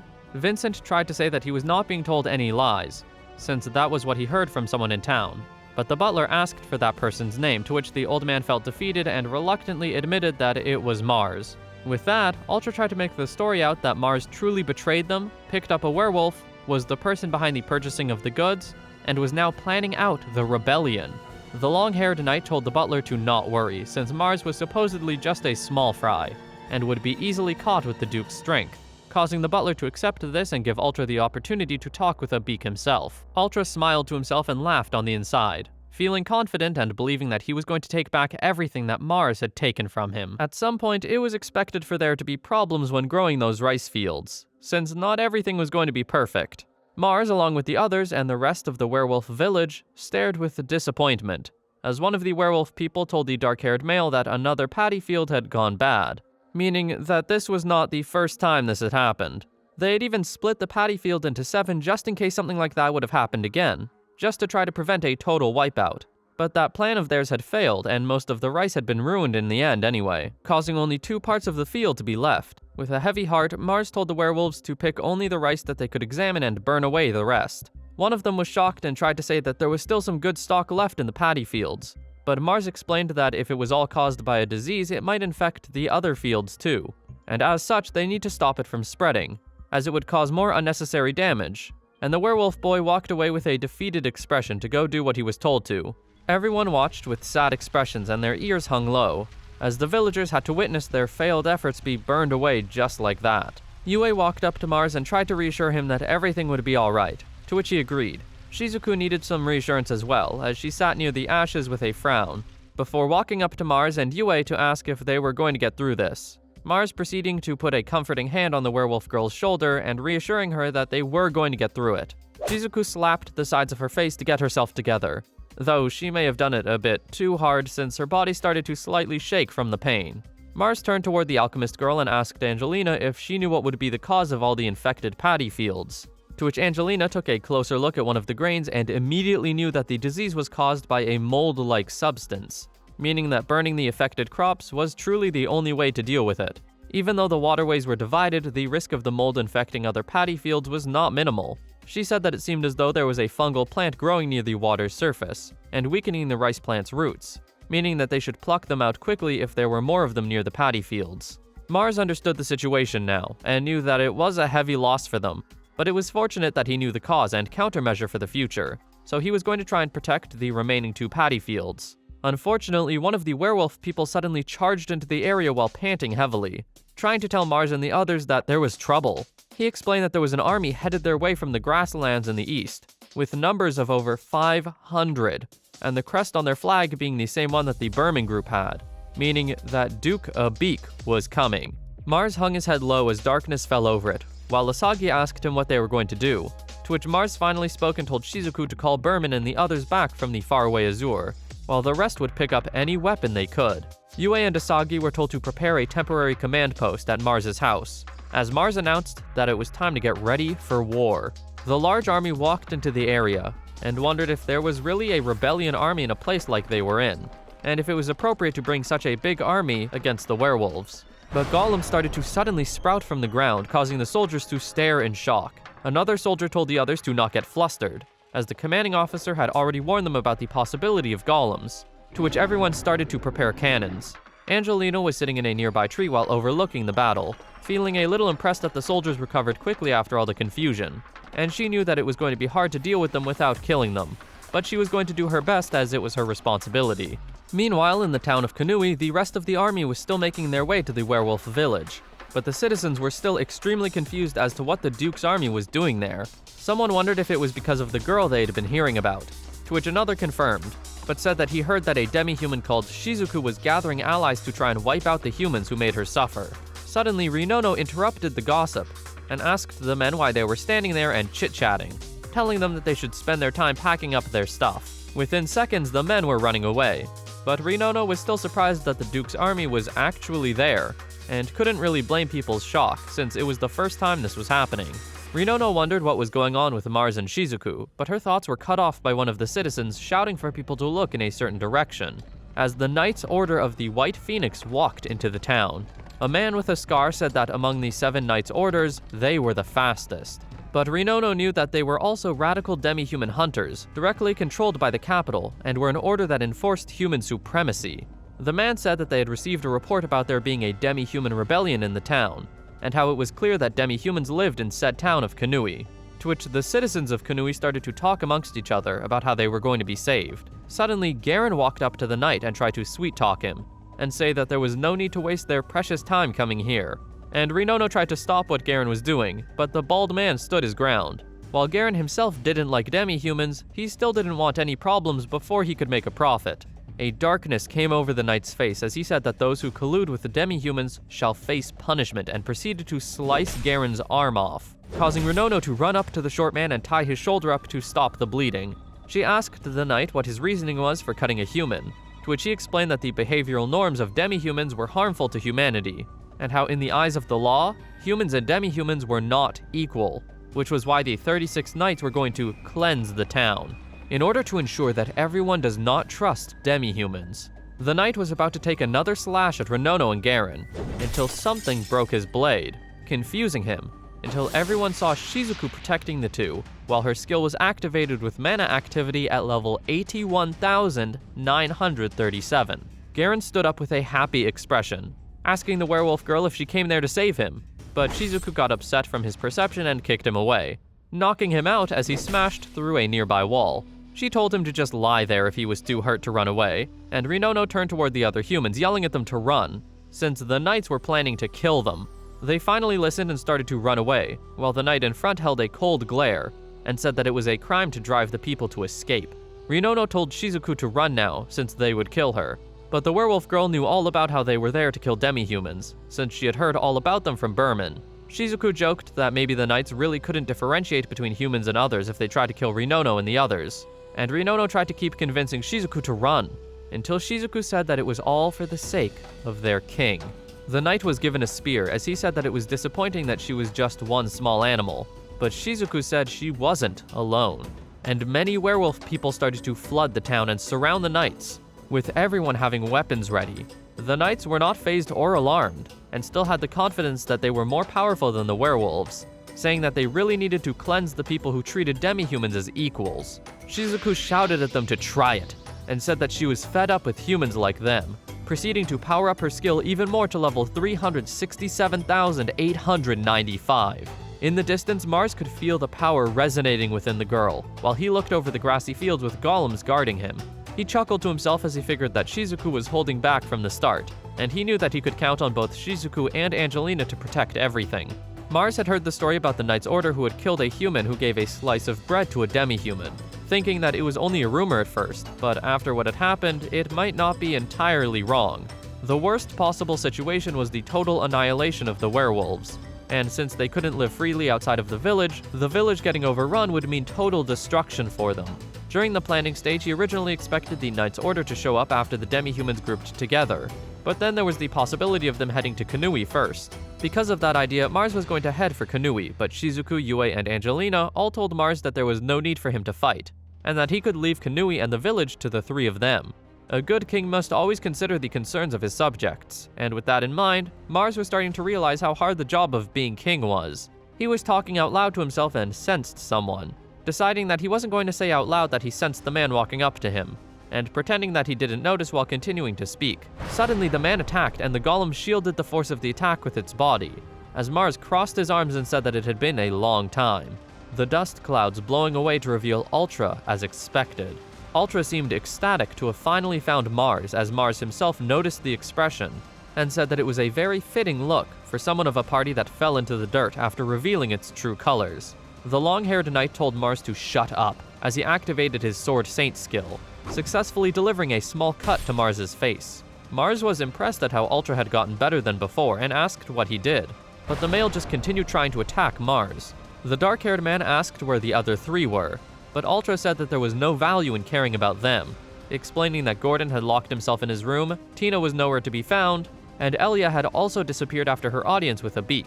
He continued that he was not going to let Mars run again, and Mars asked why Ultra always targeted him, and what his purpose was for coming all the way there, to which Ultra shouted that it was to take everything back from him. Darkness overcame Mars's face, as he said that it was a relief that Ultra was still the same as back then. But Ultra didn't care for Mars's words and charged forward to slice another gash into the dark-haired male. Suddenly, Mars activated the Blessing of the Seraph, causing Ultra to turn around with confusion as he saw that Mars was fully healed, and threatening Ultra to try cutting off his head next. Ultra felt even more upset at the fact that Mars had somehow learned to heal, claiming that it was better than Tina's, and Mars asked if his words meant that he was giving up, to which Ultra charged forward again to cut off Mars's head like asked. He noticed that Mars was still alive, and tried once again to slash at the dark-haired male, but it was to no avail as Mars continued to heal himself. Mars started to realize the reason why Ultra could move better with Sword Saint even without Hawk's eyes. Starting to feel frustrated, Ultra pulled out something to shoot toward Mars, but Mars used his Cocytus skill to freeze the thing, along with freezing Ultra's leg in place. Mars noticed that it was an iron arrow with a poisoned tip, making Mars mention how Ultra never would have used something such as a crossbow in the past. Ultra tried to complain that Mars wouldn't know anything about his skills, but Mars insisted that he did, and that he was also the first one to notice the unique flaw of Sword Saint, saying that it surpassed the user's perception and got out of control due to being too fast. This was why he lent Hawk's eyes to Ultra to increase his dynamic vision. But now that he lost it, Ultra couldn't control his own body's speed and was afraid of crashing into a wall or the ground. Despite that, Ultra was fighting with more strength than before, making Mars conclude and ask if Ultra was using drugs to push himself to the limit. After staying silent for a moment, Ultra laughed and said that Mars had a good guess, pulling out a small pill while saying that it was effective despite the expenses. Ultra explained that it was really hard to catch up to Angelina, and said that he had to erase his pain and use Sword Saint to chase her, claiming that he had gotten stronger due to all of the hardship. He said that he had gone through so much compared to Mars and should supposedly be the one taking everything in the end. But Mars said Ultra should have made a different choice. It was true that Ultra was born with certain responsibilities that Mars couldn't understand, but Mars said that relying on drugs was no strategy. Ultra didn't care and snapped his leg out of the ice. charging forward to try and slice at Mars again. Mars activated an indestructible barrier on the golem, causing confusion in Ultra, as Mars asked if he should have called it Obsidian instead. Ultra was calling all of Mars's actions impossible, but Mars said that there were many things in the world that existed even though they thought it was impossible. Mars asked if Ultra noticed anything, and said that all of his skills he had used in the battle were his, saying that if Ultra hadn't tried to kill him, the skills would have been Ultra's instead. The long-haired knight tried to say that Mars was wrong, until he was cut off by Mars raising his hand, and Mars said that he was now going to take the very last thing left in Ultra's hands, telling him to try and stop him if he didn't want him to. Meanwhile, in the Kanui town center, Shizuku was bleeding from her cut up and injured arm, starting to have trouble while fighting against the knights. All of the werewolf people were also struggling since they were getting exhausted, and their weapons were starting to get ruined.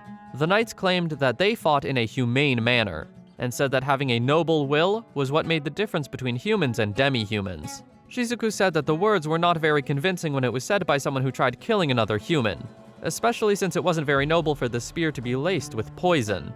The werewolf girl noticed her mana not transmitting to her skill, and wondered if it was because of the poison, to which the knight confirmed, explaining that the poison was a drug normally used as a painkiller that had a side effect of disrupting the flow of mana. He called it the perfect medicine against the physical enhancement and armor skills of the werewolves, causing Shizuku to become alarmed at how knowledgeable the knight was, as she asked how he knew about it, to which he admitted that he was the one who devised the tactics that once wiped out the werewolves' warriors. Shizuku said that it was poor of the knights to boast about such things to their enemies, but the man said that they did not cowardly attack behind the shadows like Shizuku's kind. His choice of words causing the girl to be offended as she shouted at him to not insult her ancestors. She realized what was happening and tried to hold back on her tongue and actions, since she couldn't get emotional, knowing that everyone would be in danger if she didn't calm down. She needed to find a way out of this. The werewolf girl felt as though she couldn't show her face again to Mars if she betrayed his trust, and the knight laughed and told the girl to show her honor and pride. He claimed that the knights and humans had never once told the werewolves to die or leave, and claimed that it was just to not bother others while they were trying to do good, making the story out to be that the werewolves started the war first. Shizuku was confused by the words that the knight said, since the story she learned was the other way around and that her ancestors fought and died with pride. She knew that she had to say something about it, but the words did not want to come out. The night man came up to the girl as she threw another threat at him, making him stare with disappointment as he claimed that she didn't understand her situation. Suddenly, a vase was thrown at the knight by Rinono, upsetting the man as he wondered why the commoners felt so much emotion toward demi-humans, and claimed that the world would be better if people comprehended things properly. Shizuku tried to get the woman to stop, but Rinono slammed a foot down on a box and shouted that she was just like the knights once, admitting that she had seen Garen and Eldora bullying Shizuku but not doing anything about it since she didn't have the courage to put her own life on the line.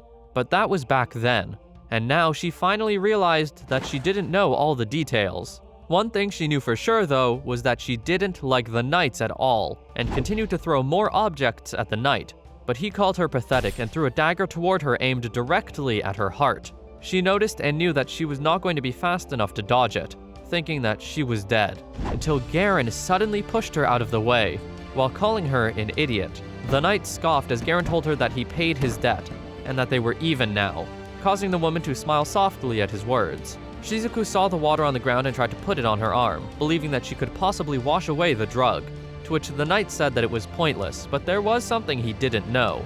The werewolf girl's arm started to heal up, as she was surprised that the knight didn't know about what her skill did despite all his investigating, explaining that it got stronger and fiercer when she was fighting for someone else's sake. Shizuku stood up as her mana activity level was at 33,301,470, causing the knight to stare in disbelief before she charged forward and killed one of the knights to save a child who was seemingly still in the town. The knight thought that the endemic skills depended on the land, but Shizuku explained that something had awakened and proceeded to have her skill bite into his arm. She landed on the ground and ordered all of the werewolves to stand up and show the enemy their pride and strength, causing everyone to get up within seconds as the knights started to charge with the belief that they would win, as they had the advantage in numbers. However, the advantage in numbers was actually on Shizuku's side as well, as all of the citizens who ran away before had come back with weapons and the courage to help. Rinono knew that the knights thought it was foolish of them to collude with demi-humans, but she didn't care, and asked Shizuku if the humans could join the battle, to which the girl huffed and said they could do whatever they wanted. Rinono grabbed the dagger that was thrown earlier and pointed it at the knights, saying that she didn't like them and asked if everyone agreed, to which the entire crowd agreed to, as they all told the knights to not mess with Kanui while charging for battle.